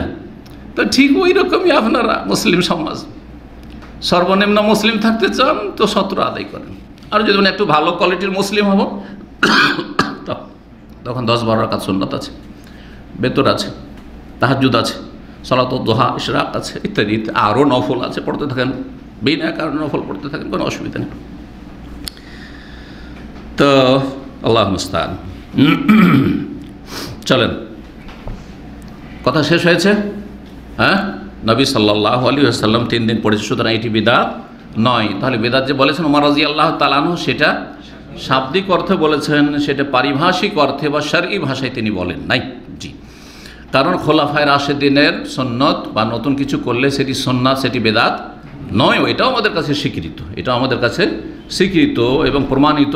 কার কথার ভিত্তিতে? নবী সাল্লাল্লাহু কথার ভিত্তিতে, বা সুন্নাতুল খোলাফা। জি, 2011 নম্বর হাদিস, মা আয়েশা রাদিয়াল্লাহু তাআলা আনহা বর্ণিত, তিনি বলছেন, জওজেন নবী সাল্লাল্লাহু আলাইহি ওয়াসাল্লাম সহধর্মিনী, আন্না রাসূলুল্লাহ সাল্লাল্লাহু, রাসূলুল্লাহ সালাত আদায় করলেন, মানে রাতের সালাত তারাবি আদায় করলেন, যালিকা ফি রমাদান, রমজান মাসে।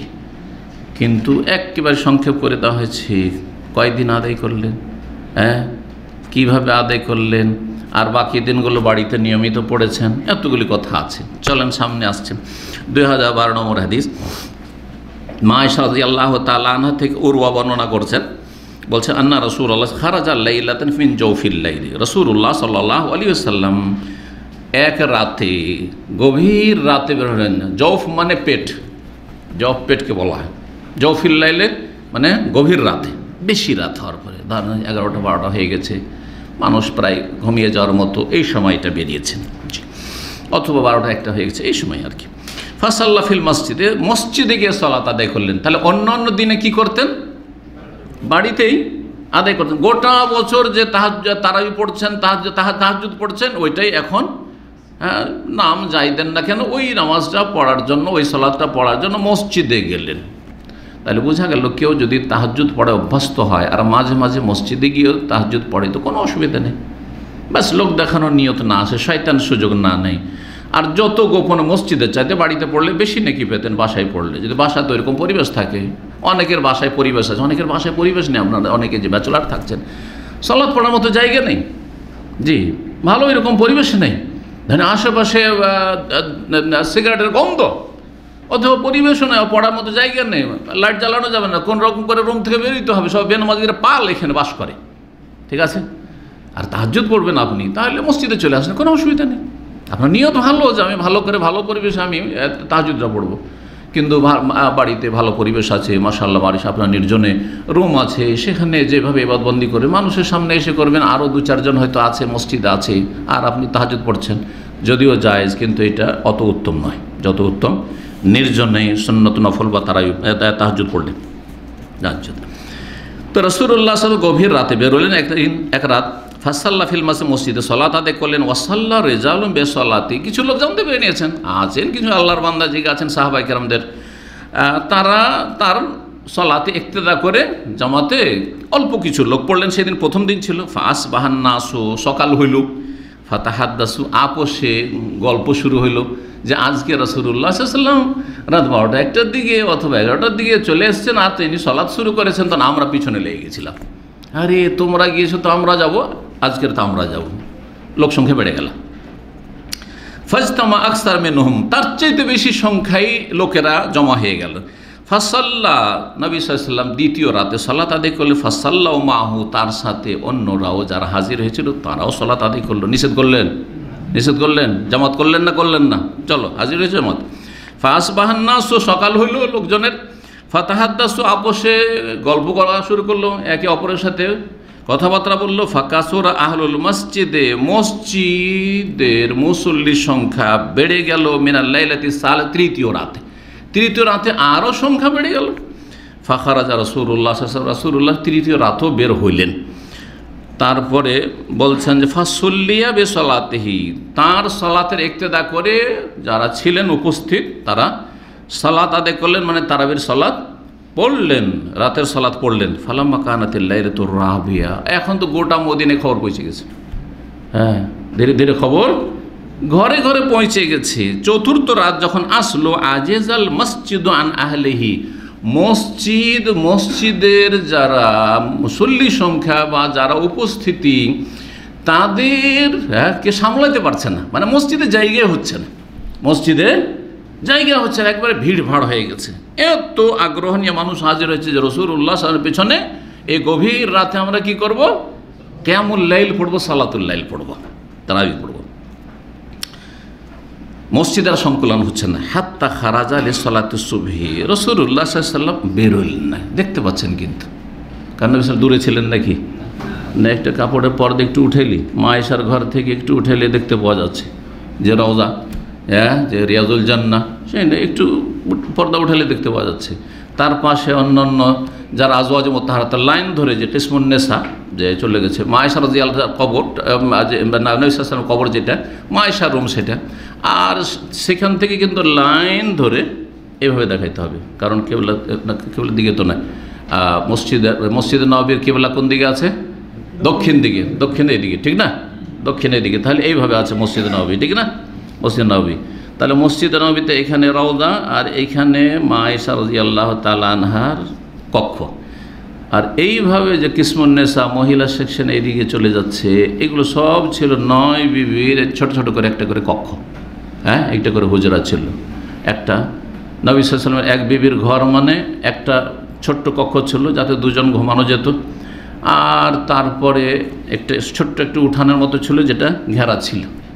এরকম যেমন গ্রামের বাড়িগুলো, আমাদের গ্রামের গরিবদের বাড়ি দেখেছেন না, খড়ের বাড়িগুলো, একটা দুটা রুম আছে আর সামনে একটু উঠান, আঙিনা ঘেরা আছে, হয়তো বাউন্ডারি খুব কম আজকাল হয়েছে হয়তো, যে একসময় তো কিছুই ছিল না, খোলা থাকতো। তো আল্লাহু আকবার। তো নবী সাল্লাল্লাহু আলাইহি ওয়াসাল্লাম চতুর্থ রাতে আর বেরোলেন না। হাত্তা খারাজা লিসসালাতিস সুবহ, ভোরের ফজরের সালাতের জন্য বেরোলেন। ফালাম্মা কাজাল ফাজরা, যখন ফজর সম্পন্ন করলেন, আকবালা আলান নাস, তখন জনগণের মুখামুখি হলেন, অর্থাৎ মুখ ফিরিয়ে বসলেন জনগণের দিকে।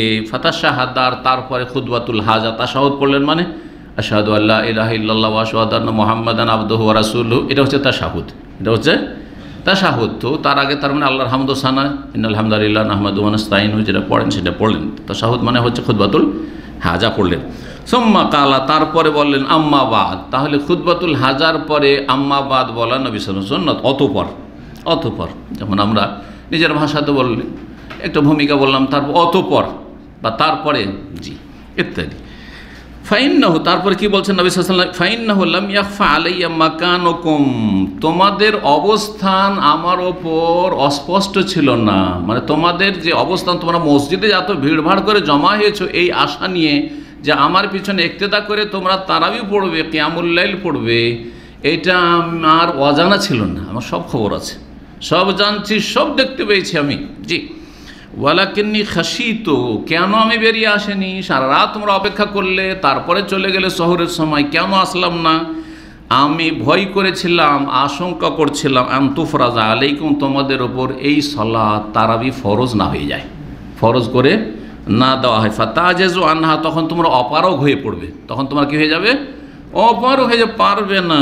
ফাতুফিয়া রাসূলুল্লাহ সাল্লাল্লাহু আলাইহি ওয়াসাল্লাম ওয়াল আমরু আলা যালিক, রাসূলুল্লাহ সাল্লাল্লাহু আলাইহি ওয়াসাল্লাম এই অবস্থাতে ইন্তেকাল করে গেলেন, মানে 30 দিনের জামাত করলেন না, ওই 3টা দিন পড়ালেন আর পড়লেন না, ওইভাবেই চলতে থাকলো। মানুষ নিজের বাড়িতে বা কেউ মসজিদে আসে পড়ে, এইভাবে চলতে থাকলো। আবু বকর সিদ্দিকের জামানায়ও চলতে থাকলো, আগের হাদিসটাকে মিললেন। তারপরে ওমর রাদিয়াল্লাহু তাআলা শুরুতে কিছুদিন এরকম চলতে থাকলো, তারপরে প্রতিদিনের জামাত কায়েম করে দেওয়া হলো। সর্বশেষ হাদিস, জি, 2013। এতক্ষণ পর্যন্ত যেগুলি আমরা আলোচনা করলাম সেগুলিতে প্রথম একটু আমরা দেখে নিই, পর্যালোচনা করি। প্রথম হাদিসে ছিল কি, প্রথম দুটি হাদিসে যে এই তারাবি ফজিলত, তারাবির ফজিলত, মহত্ব, গুণাগুণ কি পাবেন আপনি। তারপরে তারাবি একা একা মানুষ পড়তো বা দু চারজন একসাথে হয়ে গেল, পড়লো, চলো তুমি ইমামতি করো, আমরা তোমার পিছনে পড়ছি, এভাবে বিক্ষিপ্ত হয়ে পড়তো, কেউ বাড়িতে কেউ মসজিদে এইভাবে পড়তো, বা জামাত 30 দিন ছিল না। কখন এটা শুরু হলো জামাত সহকারে? ওমর রাদিয়াল্লাহু তাআলা জামানে ওমর রাদিয়াল্লাহু তাআলা শুরু করলেন, উবাই বিন কাবের ইমামতিতে শুরু করলেন। সেটা জানলাম আমরা তৃতীয় হাদিস দিয়ে। তারপরে জানতে পারলাম যে শুধু ওমর রাদিয়াল্লাহু তাআলা শুরু করলেন এই তারাবি, নাকি রাসূলুল্লাহ সাল্লাল্লাহু আলাইহি ওয়াসাল্লাম জামাত করে তারাবি পড়েছেন, পড়িয়েছেন, এটাও জানতে পারলাম। সেটা জানলাম যে নবী সাল্লাল্লাহু আলাইহি ওয়াসাল্লাম 3 দিন জামাত করে পড়েছেন আর পড়িয়েছেন, ইমামতি করেছেন, আর বাকি দিনগুলো করেননি। কেন করেননি? যদিও সেটা উত্তম ছিল, এই আশঙ্কায় যে যদি ফরজ হয়ে যায়, আর আল্লাহ না করে ফরজ হয়, ফরজ হলে মুশকিল হয়ে যাবে আমার উম্মতের জন্য। আর উম্মতের জন্য তিনি বিল মুমিনিনা রাউফুর রাহিম, অত্যন্ত স্নেহশীল ছিলেন, দয়ালু ছিলেন রাসূলুল্লাহ সাল্লাল্লাহু আলাইহি ওয়াসাল্লাম রাহমাতুল আলামিন। তারপরে এখন বাকি থেকে যে আচ্ছা তারাবি তো জানলাম, তারাবির প্রেক্ষাপট জানলাম, ইতিহাস জানলাম, সব কিছু জানলাম, আর তারপরে এই তারাবির রাকাত সংখ্যা কত? তারাবির রাকাত সংখ্যা কত? রাকাত সংখ্যা কত? এখন এইটাই কত জেনে নেন। আচ্ছা, তারপরে আর একটা জিনিস, যে তারাবি আর তাহাজ্জুদ আলাদা জিনিস না, ওইটা একটাই, এইটাও জানা যাবে এই হাদিস দিয়ে, সর্বশেষ হাদিস দিয়ে। হাদিস 2013 নম্বর হাদিস, ইমাম বুখারী রাহিমাহুল্লাহর কিতাবের। আবু সালামা বিন আব্দুর রহমান, প্রখ্যাত তাবী ফকিহ, তিনি বলছেন যে আন্নাহু সালা আয়েশা, তিনি জিজ্ঞাসা করেছেন মা আয়েশা রাদিয়াল্লাহু তাআলা আনহাকে। কি জিজ্ঞেস করছেন? কাইফা কানাত সলাতু রাসূলিল্লাহ সাল্লাল্লাহু আলাইহি ওয়াসাল্লাম ফি রমাদান, রাসূলুল্লাহ রমজান মাসের বিশেষ সলাতটা কেমন ছিল? বিশেষ সলাত কেমন ছিল? কোন সলাত? রমজান মাসের সলাত, মানে বাকি সলাতগুলো তো সারা বছর আছে, ফরজ সালাত সারা বছর আছে, সুন্নাতে রাতেবা সারা বছর আছে, বেতর সারা বছর আছে, আছে না নেই? ইশরাক দোহা সারা বছর আছে, সবই তো সারা বছর আছে। তাহলে কোন নামাজটি এমন নামাজ, এমন সালাত যেটি রমজানের সাথে সম্পৃক্ত, সেটা হচ্ছে রমজান মাসের কিয়াম। তো রমজান মাস সম্পর্কে জিজ্ঞাসা করা হচ্ছে, ঠিক না? নাকি তাহাজ্জুদ সম্পর্কে জিজ্ঞাসা করা হচ্ছে? তাহাজ্জুদ সম্পর্কে জিজ্ঞাসা করেছেন, কারণ হানাফিরা বলছেন না, এটা তাহাজ্জুদ, এই হাদিসটা হচ্ছে ইমাম বুখারীর তাহাজ্জুদ। আচ্ছা, ইমাম বুখারী এটাকে তাহাজ্জুদ বুঝেছেন না তারাবি বুঝেছেন? তারাবি বুঝেছেন না তাহাজ্জুদ বুঝেছেন? এটা আর একটা খণ্ডন হানাফিদের। দেখেন, ইমাম বুখারী যদি এটাকে তাহাজ্জুদ বুঝতেন তো তাহাজ্জুদের অধ্যায় নিয়ে আসতেন। কিসের অধ্যায় নিয়ে এসছেন? কিতাবু সলাতি তারাবি, এই পর্ব হচ্ছে তারাবির সালাতের। আর সর্বশেষ হাদিস হচ্ছে যে 11-র বেশি কখনো পড়েননি নবী সাল্লাল্লাহু আলাইহি ওয়াসাল্লাম। তাহলে ইমাম বুখারী কি বোঝাতে চাইছেন? যে তারাবি হচ্ছে 11 রাকাত, আর ওইটিরই কয়েকটি নাম আছে, আলাদা কোনো নামাজ তারাবি আর আবার তাহাজ্জুদ আলাদা, এমনটা নয়। আসলে এটা অবাস্তব কথা, ভুল কথা। তো জিজ্ঞেস করছেন আবু সালমা মা আয়েশা রাদিয়াল্লাহু তাআলা আনহাকে, আচ্ছা স্ত্রীর চাইতে বেশি কেউ জাননেওয়ালা আছে? কেউ আছে? কার সম্পর্কে? এমনকি বাপ মা না জানতে পারে, বাপ মা ভাই বেরাদর না জানতে পারে যে আমি তাহাজ্জুদ পড়ি আর না পড়ি, ঠিক না? আর যদি পড়ি তো কতক্ষণ পড়ি, কেমন পড়ি, কোথায় পড়ি, সব খবর স্ত্রী আছে। কিন্তু বাড়িতে যদি থাকে তো স্ত্রীকে অবশ্যই খবর আছে, নাই? যারা একসাথে থাকছেন আর কি, আপনার প্রবাসে হয়তো এখানে তাহাজ্জুদ শুরু করেছেন, স্ত্রী নাও জানতে পারে, সেটা ভিন্ন বিষয়। কিন্তু আসল হচ্ছে যে স্বামী স্ত্রী একসাথে বসবাস করছেন, তো আপনার স্ত্রীর চাইতে বেশি আর কেউ জাননেওয়ালা। আর সেই স্ত্রী যদি আবার সবচেয়ে প্রিয়তমা স্ত্রী হয়, তাহলে তার সাথে সব কিছু শেয়ার হচ্ছে না? হচ্ছে না? তাহলে মা আয়েশা রাদিয়াল্লাহু তাআলা আনহার কাছে যে জ্ঞান রয়েছে নবী সাল্লাল্লাহু আলাইহি ওয়াসাল্লাম রাতের এ গোপন ইবাদত সম্পর্কে, সেটা আর কারো কাছে থাকতে পারে না, আর কারো কাছে থাকতে পারে না।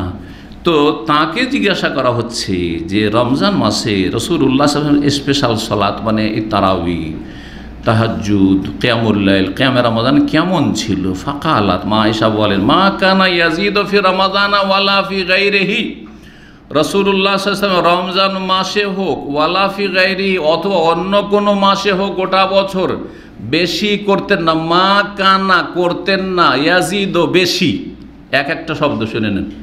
মা কানা করতেন না, ইয়াজিদু বেশি, ফি রমাদান রমজানে, ওয়ালা ফি গায়রি অথবা অন্য কোনো মাসে, আলা ইহদা আশারাতা রাকাতান 11 রাকাতের চাইতে, 11 রাকাতের বেশি কখনো সালাত পড়তেন না রাসূলুল্লাহ সাল্লাল্লাহু আলাইহি সাল্লাম। কিন্তু 11 রাকাত সালাতের কোয়ালিটি এই আমাদের আধা ঘন্টারও কোয়ালিটি ছিল না, হ্যাঁ, আর 20 রাকাতও সংখ্যা ছিল না। বোঝা গেছে না?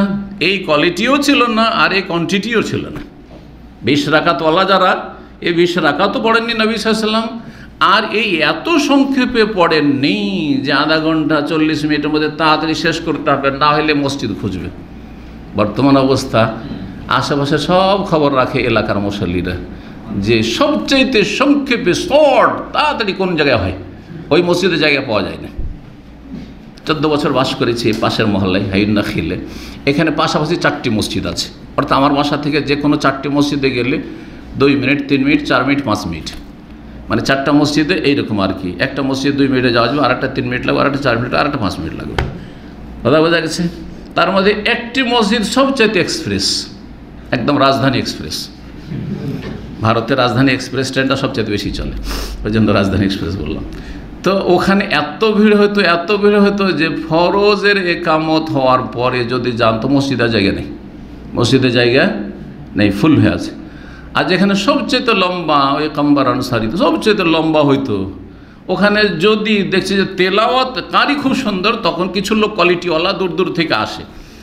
আর যদি দেখে যে না ওই রকমই, তাহলে আর নাই। একটা মসজিদে কেরাত অত সুন্দর না আর দেরিও করে, তো এই মসজিদে 1 লাইন 2 লাইন, বাস 1 লাইন 2 লাইন, আর অন্য মসজিদে জায়গা পাওয়া যায় না। এ হলো অবস্থা। আল্লাহ আমাদেরকে যেন হেদায়েত দান করেন। 11 রাকাত বেশি পড়তেন না রাসূলুল্লাহ গোটা বছর। তাহলে রাকাত সংখ্যা কত ছিল তারাবির? 11। এখন শোনেন কোয়ালিটি কেমন ছিল, বলছি ইউসাল্লি আরবান ফালা তাসআল আন হুসনিহিন্না ওয়া তুলিহিন্না। রাসূলুল্লাহ সাল্লাল্লাহু আলাইহি ওয়াসাল্লাম প্রথম যে 4 রাকাত পড়তেন এত দীর্ঘায়িত করতেন, ফালা তাসআল আন হুসনিহিন্না ওয়া তুলিহিন্না, তার সৌন্দর্য সম্পর্কে এবং তার দীর্ঘতা সম্পর্কে জিজ্ঞাসাই করিও না। এটা হচ্ছে বাকভঙ্গি। আমরা বলি আরে বলিও না এর কথা, হয় ভালো বলতে গিয়ে অথবা খারাপ বলতে গিয়ে আমরা এই ভাষাটা প্রয়োগ করি। কারো প্রশংসা করছি এত ভালো, আর বলিও না, এর সম্পর্কে কিছু বলিওই না, এত ভালো, এটাও করি। আবার খারাপকেও এরকম করে বলি আমরা, আরে এত খারাপ, এর সম্পর্কে বলিও না, তুমি বলা লাগবে না, এমন খারাপ। কথা বুঝে গেছেন? তো 2 ক্ষেত্রে কিন্তু এই আপনার এই যে অলংকার আর এই ভাষাটা আমরা প্রয়োগ করে থাকি। মায়েশা তাই বলছেন 4 রাকাত যে প্রথম পড়তে জিজ্ঞাসাই করিও না তার সৌন্দর্য সম্পর্কে এবং দীর্ঘতা সম্পর্কে, এত লম্বা করে পড়তেন, এত সুন্দর পড়তেন। সুম্মা ইউসাল্লি আরবান, তারপরে আবার 4 পড়তেন, ফালা তাসআল আন হুসনিহিন্না ওয়া তুলিহিন্না, জিজ্ঞাসাই করিও না তার সৌন্দর্য এবং তার দীর্ঘতা সম্পর্কে। সুম্মা ইউসাল্লি সালাসান, তারপরে 3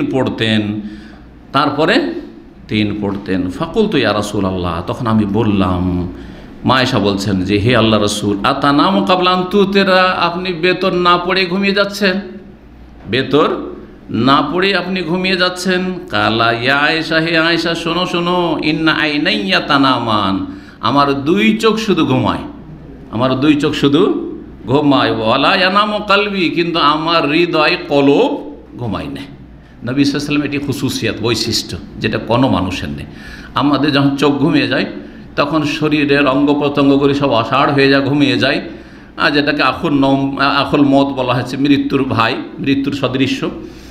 আর তারপরে সচেতন, নাক ডাকছে, নিজের খবর নিজে রাখেন না। যদি আপনার বিবি সাহেবা রেকর্ড করে রেখে দেয়, পরে শোনায়, তখন বিশ্বাস করুন, নাহলে বিশ্বাসই করবেন না। যাদের প্রথম নাক ডাকা শুরু হয়েছে বিশ্বাসই করবেন না আপনি। কিন্তু রেকর্ড করে আমার এই আলোচনা যদি কারো ওয়াইফ শোনে আর যদি নাক ডাকা পার্টি হন, তাহলে রেকর্ড করে মানে পরে শোনাইবে যে তুমি কত ডিস্টার্ব করো। দেখো এমনও মহিলা আছে, ও স্বামীর কাছে ঘুমাইতে পারে না, ওর নাক ডাকার কারণে আর এক রুমে গিয়ে ঘুমায়, এরকম আছে। এর বিপরীতও থাকতে পারে। তো মানুষের হাতে না। আমাদের যদি এমনটা কিছু হয় তাহলে আমরা অচেতন, কোনো খবর রাখি না। কারণ আমাদের চোখও ঘুমায়, অঙ্গ প্রত্যঙ্গ ঘুমায়, আমাদের কলবও ঘুমায়, মানে উপলব্ধি শক্তি থাকে না ঘুমের অবস্থায়, ঠিক না? পক্ষান্তর রাসূলুল্লাহ সাল্লাল্লাহু আলাইহি ওয়াসাল্লামের শরীর অঙ্গ প্রত্যঙ্গ ঘুমায়, তো চোখ ঘুমাচ্ছে, মানে বিশ্রামের প্রয়োজন, চোখের বিশ্রামের প্রয়োজন আছে, শরীরের বিশ্রামের প্রয়োজন আছে, ও বিশ্রামটা হয়ে যাচ্ছে। কিন্তু কলবে যে উপলব্ধি করা কি ঘটছে না ঘটছে, কি হচ্ছে না হচ্ছে, পুরো সব কিছু উপলব্ধি করতে রাসূলুল্লাহ সাল্লাল্লাহু আলাইহি সাল্লাম। কেন আল্লাহ এই খুসুসিয়াত, এই বৈশিষ্ট্য নবীর সঙ্গে দিয়েছিলেন যেটা কাউকে দেননি? এই জন্য এই যে ঘুমের অবস্থাতে বহু সময় ওহী আসত এবং আম্বিয়াদের স্বপ্ন হচ্ছে ওহী। গভীর ঘুমে যদি থাকেন আর কলবটাও যদি ঘুমিয়ে যায়, তাহলে ওহীগুলো তো পুরোপুরি আয়ত্ত করা যাবে না, মিস হয়ে যাবে। এমনটা যাতে না হয়, এর উদাহরণ আপনাকে বোঝাচ্ছি। স্বপ্ন দেখি আমরা, কখনো কখনো স্বপ্নটা একদম পুরোপুরি মনে থাকে, আর কখনো কোনো স্বপ্ন পুরো মনে থাকে না, নিজের স্বপ্ন নিজে ভুলে যান। অনেক সময় আমরা বলি যে আজকে একটা খুব চমৎকার স্বপ্ন দেখেছি, কিন্তু পুরো স্বপ্নটা মনে নেই, ভুলে গেছি। পুরো ঘটনাটা কিন্তু আর মনে থাকেন না, কিছুটা মনে আছে যে খুব মজা লেগেছে, স্বপ্নটা দেখতে খুব মজা লেগেছে, কিন্তু বুঝতে পারছেন না যে আরও কী হলো, কিচ্ছু বুঝেন না, ঠিক না? কারণ আপনার কলব উপলব্ধি করতে পারেনি। কিন্তু হয়তো এমন ঘুমের সময় ছিলেন, কিন্তু কখনো কখনো কি থাকে, পেট খালি থাকে, ঘুম হালকা থাকে, আর এটা শেষ রাতে হয়। প্রথম রাতে তো পেট ভর্তি আছে, আর ঘুমটা গভীরভাবে এসেছে, ক্লান্তির পরে এসেছে, যার পর প্রথম রাতের স্বপ্নগুলি অনেক সময় কী হয়ে যায়, মানে কি দেখেছেন আর কি বলছেন হয়তো আপনি ঠিক করে বলতে পারছেন না। শেষ রাতে পেট খালি, শরীর আরাম পেয়ে গেছে, ঘুমটাও হালকা হয়ে আছে, ওই সময়ের স্বপ্নের তাবির এই জন্য বেশি ভালো হয়। কারণ ওই সময় যে স্বপ্নটা আপনি বয়ান করছেন, যে আপনার স্বপ্নের তাবির করবে বিবরণদাতা তার সামনে, সেটা আপনি সুন্দরভাবে উপস্থাপন করতে পারছেন। জি, এটা হচ্ছে রহস্য। তো যাই হোক, আসল কথার দিকে ফিরে আসি। নবী সাল্লাল্লাহু আলাইহি ওয়াসাল্লাম বেতর রেখে দিতেন, এইটাই হচ্ছে সুন্নাত। যেই ব্যক্তি নিশ্চিত যে আমি উঠবো, বদ্ধপরিকর যে আমি তাহাজ্জুদ পড়তে উঠবো, সেই ব্যক্তি কি করবে? বেতর রেখে দেবে, এটি হচ্ছে উত্তম। কিন্তু কেউ যদি দেখে যে না আমি বেশিরভাগই উঠতে পারি না, তাহলে বেতর রাখা ঠিক নয়। বেতরটা পড়ে নেবে, তারপরে শুয়ে যাবে। মাঝে মধ্যে উঠতে পারলো, যখন উঠতে পারলো জোড়া জোড়া পড়বে, আর বেতর পড়বে না। কারণ নবী সাল্লাল্লাহু আলাইহি ওয়াসাল্লাম হাদিসে রয়েছে লা ইতরানা ফি লাইলা, এক রাতে দুইবার বেতর নেই, সুতরাং জোড়া জোড়া 8 রাকাত, 10 রাকাত, 6 রাকাত, 4 রাকাত এইভাবে পড়ে নেবেন। জি, তো এই ছিল হাদিস। এখন এই হাদিস থেকে অনেকে মনে করে, বা কেউ মনে করে যে 4 রাকাত করে তারাবি পড়া যাবে, 4 রাকাত করে তারাবি পড়া যাবে। এটা ভুল বুঝেছে। মা আয়েশা বলছে ইউসাল্লি আরবান, 4 পড়তেন। এখান থেকে ভেবেছে যে ওই 4 এক সালামে 4 পড়তেন, কিন্তু এই কথা আছে নাকি? এতে প্রথম 4-এর কোয়ালিটি এরকম ছিল, তারপরের 4-এর এই কোয়ালিটি ছিল, এইটা বর্ণনা করা হয়েছে। কিন্তু এখানে তো এটা বলা হয়নি যে 4 রাকাত এক সালামে পড়েছেন। কারণ ইন্ডিয়া বাংলাদেশে আমি দেখেছি এরকম কোনো মসজিদে দেখি যে 4 রাকাত তারাই পড়ছে একসাথে, এক সালামে 4 রাকাত এক সালামে পড়ছে না। কারণ নবী সাল্লাল্লাহু আলাইহি ওয়াসাল্লাম বলছেন সালাতুল লাইলি মাসনা মাসনা, বিশেষ করে রাতের কথা এসেছে। অন্য হাদিসে তো দিনের কথা হয়েছে, সালাতুল লাইলি ওয়ান নাহার, মাসনা দিন রাতের নফল সুন্নাত নামাজ তোমরা কি পড়ো? 2 করে পড়ো। তো এই জন্য 2 করে পড়াই হচ্ছে সুন্নাত, 4 করে নয়। 4 করে পড়া সুন্নাত নয়। হবে না আল্লাহু আলাম, বলতে পারবো না। কিন্তু নবী সাল্লাল্লাহু আলাইহি ওয়াসাল্লামের এই হাদিস ওর দলিল নয়। এটা কি যদি দলিল পেশ করে তার ভুল বুঝেছে, বোঝা গেছে না? তারপরে 4 পড়ে মা আয়েশা 4 বললেন, তারপরে আবার 4 কেন ভেঙে কেন বললেন? একসাথে বলে দিতেন যে 8 রাকাত পড়লে ইউসাল্লি সামানি, আর জিজ্ঞাসা করি এত সুন্দর করে পড়তে, একসাথে বলতেন। তো এখান থেকে একটা জিনিস বোঝা যাচ্ছে যে হতে পারে নবী কারীম 4 পড়ার পরে একটু বিরতি দিয়েছেন, হতে পারে। এই কথাটি নেওয়া যেতে পারে, এখান থেকে নেওয়া যেতে পারে। আর তারই ভিত্তিতে পরে এই আমলটি চালু হয়েছে, যখন দীর্ঘ সময় ধরে তারাবি চলছে, আর সে সময় 4-এর পরে একটু বিশ্রাম করা। আর মানুষের হিম্মতও ওইভাবে নেই, যেমন নবী সাল্লাল্লাহু আলাইহি ওয়াসাল্লাম আর সাহাবায়ে কেরামের প্রথম যুগে ছিল, ধীরে ধীরে হিম্মত কমে আসছে মানুষের। এই জন্য 4 রাকাতের পরে একটু বিশ্রাম দেওয়া, আর তারপরে আবার 2 পড়া, আবার 2 পড়া, এইভাবে 2 করে এক কথায় সালাম ফিরতে হবে। আচ্ছা, তারপরে বেতর সম্পর্কে যে সময় ওসাল্লি সালাসান 3 বলা হয়েছে, তার মানে এই ধরে নেবেন না যে 3 রাকাত একসাথেই বেতর নবী সাল্লাল্লাহু আলাইহি ওয়াসাল্লাম পড়েছেন, এটাও নিশ্চিত না। কিন্তু জায়েজ, কেউ যদি 3 রাকাত এক সালামে পড়ে তাও জায়েজ, কিন্তু 2 রাকাতের পরে মাগরিবের মতো তাশাহুদ পড়বে না। এই মর্মে তাশাহুদ পড়া যে হাদিস সেটি দুর্বল। তাহলে হানাফি যে আমলটি রয়েছে বেতরে সেটি হচ্ছে জয়ীফ, দুর্বল। কথা বুঝতে পেরেছেন? আর সহিহ হচ্ছে 3 যদি পড়েন তো মাঝখানে কোনো তাশাহুদ না, এক পড়লেন, দুই পড়লেন, সরাসরি উঠে গেলেন, তিন পড়লেন, একসাথে এক সালামে তিন পড়বেন, এটাও করতে পারেন। আবার বেশি সহি হাদিসগুলি যেগুলো এসছে যে তোমরা দুই দুই দুই দুই পড়ো আর শেষখানে এক রাকাত পড়ো, তো এক রাকাত নবী সাল্লাল্লাহু আলাইহি ওয়াসাল্লাম নিজেও পড়েছেন, মানে বিচ্ছিন্ন এক রাকাত। এই নয় যে এক রাকাত দিয়ে তিন করলেন, মানে দুইয়ের সাথে এক অ্যাড করলেন। হানাফিরা আবার ওই হাদিসগুলো তাবিল করে। কি তাবিল করে তারা? ভুল ব্যাখ্যা করেন যে ওই দুইয়ের সাথে এককে মিলিয়ে নিয়েছেন, এক আলাদা পড়েননি। এই জন্য হানাফি মতে এক রাকাত বলে কোনো নামাজই নেই, এই ধরনের কথা বলে। কিন্তু আসলে স্পষ্ট হাদিস রয়েছে রাকাতান ওয়াহেদা সাল্লা, রাকাতান ওয়াহেদা সাল্লা, ওয়াহেদা ওয়াহেদা, এক রাকাত বেতর। এই জন্য আরব দেশে আলহামদুলিল্লাহ এই বেশি সহিহ সুন্নাহর আমল রয়েছে। হারমাইন শরীফেনও এই বেশি সহিহ সুন্নাহর আমল রয়েছে। দুই রাকাত পড়ে নিয়ে সাফা, আর তারপরে এক রাকাত, দুই রাকাত সালাম ফেরার পরে আবার এক রাকাত পড়া হয়। তিনটেই বেতর বলতে পারেন, আর এক রাকাতও বেতর বলতে পারেন। এই ক্ষেত্রে তিন রাকাতকেও বেতর বলতে পারেন, আবার এক রাকাতকে বেতর বলতে পারেন, এই বলাতে কোনো যায় আসে না। এখানেই আজকের আলোচনা শেষ হচ্ছে। শেষখানে একটি কথা বলি, আমি নোট করেছিলাম যে হানাফি ওলামায়ে কেরামগণ পড়ে গেছে মনে হয়, প্রথম থেকে হ্যাঁ, আর একটি কথা জরুরি কথা থেকে গেছে, বলা জরুরি। সেটা হচ্ছে যে ওমর রাদিয়াল্লাহু তাআলা আনহু যে উবাই ইবনে কাবের ইমামতিতে তারাবি বা জামাত শুরু করলেন 30 দিন, তখন রাকাত সংখ্যা কত ছিল? রাকাত সংখ্যা 11 ছিল। সহিহ হাদিস মুয়াত্তা মালিক রয়েছে, আমারা ওমর ইবনুল খাত্তাব রাদিয়াল্লাহু আনহু উবাই ইবনে কাবিন ওয়া তামিমান আদ-দারি আইয়ুসাল্লিয়া বিন নাসে 11 রাকাতান। উবাই ইবনে কাবকে, তামিম দারিকে বললেন যে তোমরা লোকজনকে তারাবি পড়াও কত রাকাত? 11 রাকাত। এর সনদ সহি, এর সনদ হচ্ছে সহি। পক্ষান্তরে যেই হাদিসটিতে রয়েছে কানান নাসু ফি জামানে ওমর ইবনে খাত্তাব, লোকেরা ওমর ইবনে খাত্তাবের যুগে আমলে ইউসাল্লুনা 20 রাকাতান, 20 রাকাত পড়তো, এই হাদিসের সনদ হচ্ছে মুনকাতে, বিচ্ছিন্ন, জয়ীফ, বিচ্ছিন্ন হাদিস। সুতরাং হাদিস হচ্ছে জয়ীফ, দুর্বল, সহি নাই। তো ওমর রাদিয়াল্লাহু তাআলা কিন্তু কত হুকুম করেছিলেন? আমারা, আগের হাদিস যেটা বললাম সহি হাদিস, হুকুম ছিল কত? 11 রাকাত। কিন্তু সাহাবাই কেরামদের আমলে বিক্ষিপ্তভাবে কেউ 20 পড়তো, কেউ তার বেশি পড়তো, কেউ তার কম পড়তো, এটা ছিল। এখনও যারা আমরা 8 রাকাত পড়ছি জামাতে মসজিদে, আমরা যদি নিজের ঘরে কেউ 20, 30, 40 পড়ি, বাধা আছে নাকি? বাধা আছে? কোনো বাধা নেই, কোনো বাধা নেই। এইটা হচ্ছে উদ্দেশ্য। তো লোকেরা সারা রাত জাগতে হবে, কেউ অল্প রাকাত পড়তো কিন্তু লম্বা কোয়ালিটি পড়তো, উদ্দেশ্য হচ্ছে রাত জাগা। আর লম্বা করে পড়াটা বেশি কষ্টকর, যার ফলে কেউ কেউ করতো কি যে রুকু সেজদাগুলো শর্ট করে দিল, কিয়ামটাকে শর্ট করে দিল, আর রাকাত সংখ্যাকে বাড়িয়ে দিল। এইটা ইমাম মালিক রাহিমাহুল্লাহর জামানা আস্তে আস্তে 10 রকমের আমল পাওয়া যায়, 10 রকমের আমল পাওয়া যায় তারাবির ক্ষেত্রে। সর্বনিম্ন হচ্ছে 11 রাকাত, আর সর্বঊর্ধ্বে 41 রাকাত।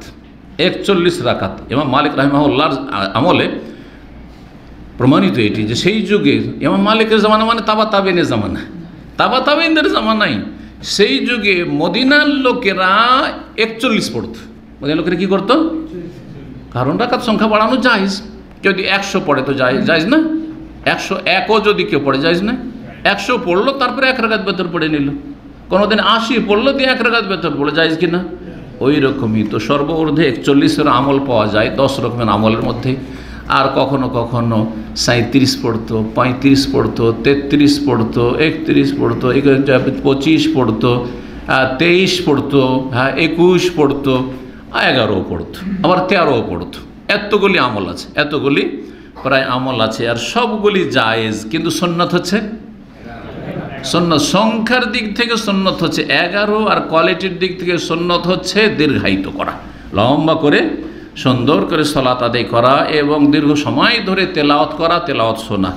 এখানে আজকের আলোচনা শেষ করছি। ওয়া সাল্লাল্লাহু ওয়া সাল্লাম আলা নবিয়িনা মুহাম্মদ ওয়া আলা আলিহি ওয়া সাহবিহি আজমাইন। একটি জিনিস থেকেছে বারবার করে আপনাদের জন্য নোট করেছিলাম যে হানাফি ওলামারা যারা বলেছে যে তারাবি আর তাহাজ্জুদ একই জিনিস, আর তারাবির সংখ্যা হচ্ছে 11 রাকাত, তারাবির সংখ্যা হচ্ছে 11 রাকাত, তাদের প্রখ্যাত ইমাম ইবনুল হুমাম ফতহুল কাদির হেদায়া, যে সবচেয়ে বড় হানাফি কিতাব, এই হানাফি কিতাবের শারহা মানে ভাষ্য, সবচেয়ে ভালো ভাষ্য এটি। এর প্রথম খণ্ড 333 পৃষ্ঠায় আলোচনা করেছেন যে তারাবির সংখ্যা হচ্ছে 11 রাকাত। ইমাম জাইলাই মেসর বা সুডানের ইমাম ছিলেন কিন্তু হানাফি মজহাবের।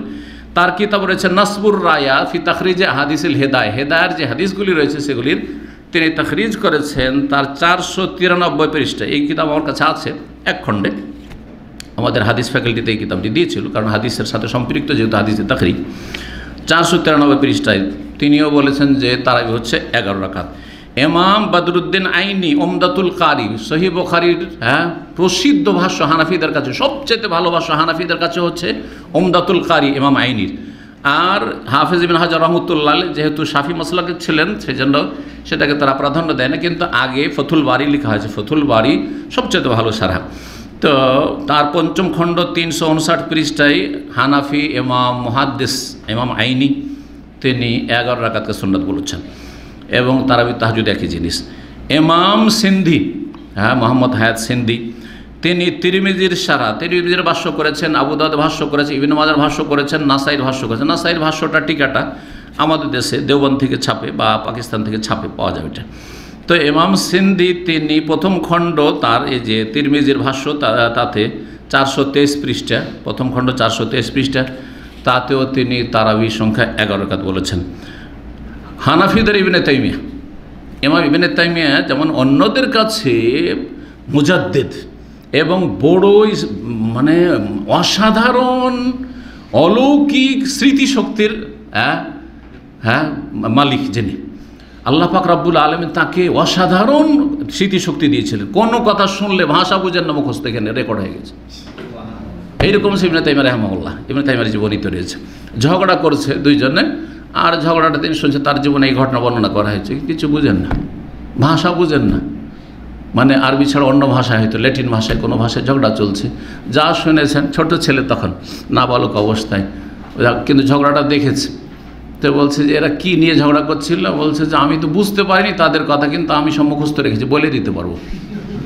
আল্লাহু আকবার। তো হানাফিরা ওইরকম মাওলানা আনোয়ার শাহ কাশ্মীরিকে বলে তারা, উনি খুব স্মৃতিশক্তির অধিকারী ছিলেন এবং বড় দেওবন্দি মহাদ্দেশ। আনোয়ার শাহ কাশ্মীরের বংশধর এখনও এতে পাকিস্তানে অনেক আছে, আলেম ওলামা আছে। তার তিরমিজির ভাষ্য রয়েছে আল আরফুসাজি, তাতেও তিনি তারাবি 11 রাকাত বলেছেন। তারপরে মৌলানা মোহাম্মদ জাকারিয়া কান্দলবি, চিনেন কে? উনি তবলিগ জামাতের আধ্যাত্মিক ইমাম এবং তিনি তবলিগ জামাতের একমাত্র লেখক, তবলিগে নেশা ফাজাইল আমলের লেখক কে? মৌলানা জাকারিয়া। আর মৌলানা ইলিয়াস যিনি তবলিগ জামাতের প্রতিষ্ঠাতা, তার জামাতা। তো মৌলানা জাকারিয়া সাহেব তিনি প্রথম খণ্ড 397 পৃষ্ঠা আউজাজুল মাসালিক। মৌলানা জাকারিয়া সাহেব যদি সুফি না হইতেন, মৌলানা জাকারিয়া যদি সুফি না হইতেন আর তবলিগ নেশাবে এইসব যদি জগা খিচুড়ি না জমা করতেন, তো তিনি একজন মুহাদ্দিসও ছিলেন, তার হাদিসের খেদমত আছে। তিনি মুয়াত্তা মালিকের একটি মানে বিস্তারিত বিশদ শারহ লিখেছেন, যে কিতাবের নাম হচ্ছে আউজাজুল মাসালিক।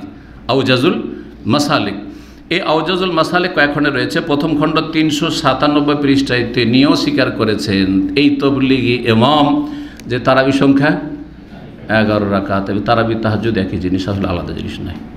তারপরে যদি গোড়ামি করেন তো আল্লাহ ছাড়া আর কেউ হেদায়েত করেওয়ালা নেই। আল্লাহ যেন বুঝার তৌফিক দান করেন। সুবহান রাব্বিকা রাব্বিল ইজ্জাতি আম্মা ইয়াসিফুন ওয়া সালামুন আলাল মুরসালিন ওয়া আলহামদুলিল্লাহি রাব্বিল আলামিন।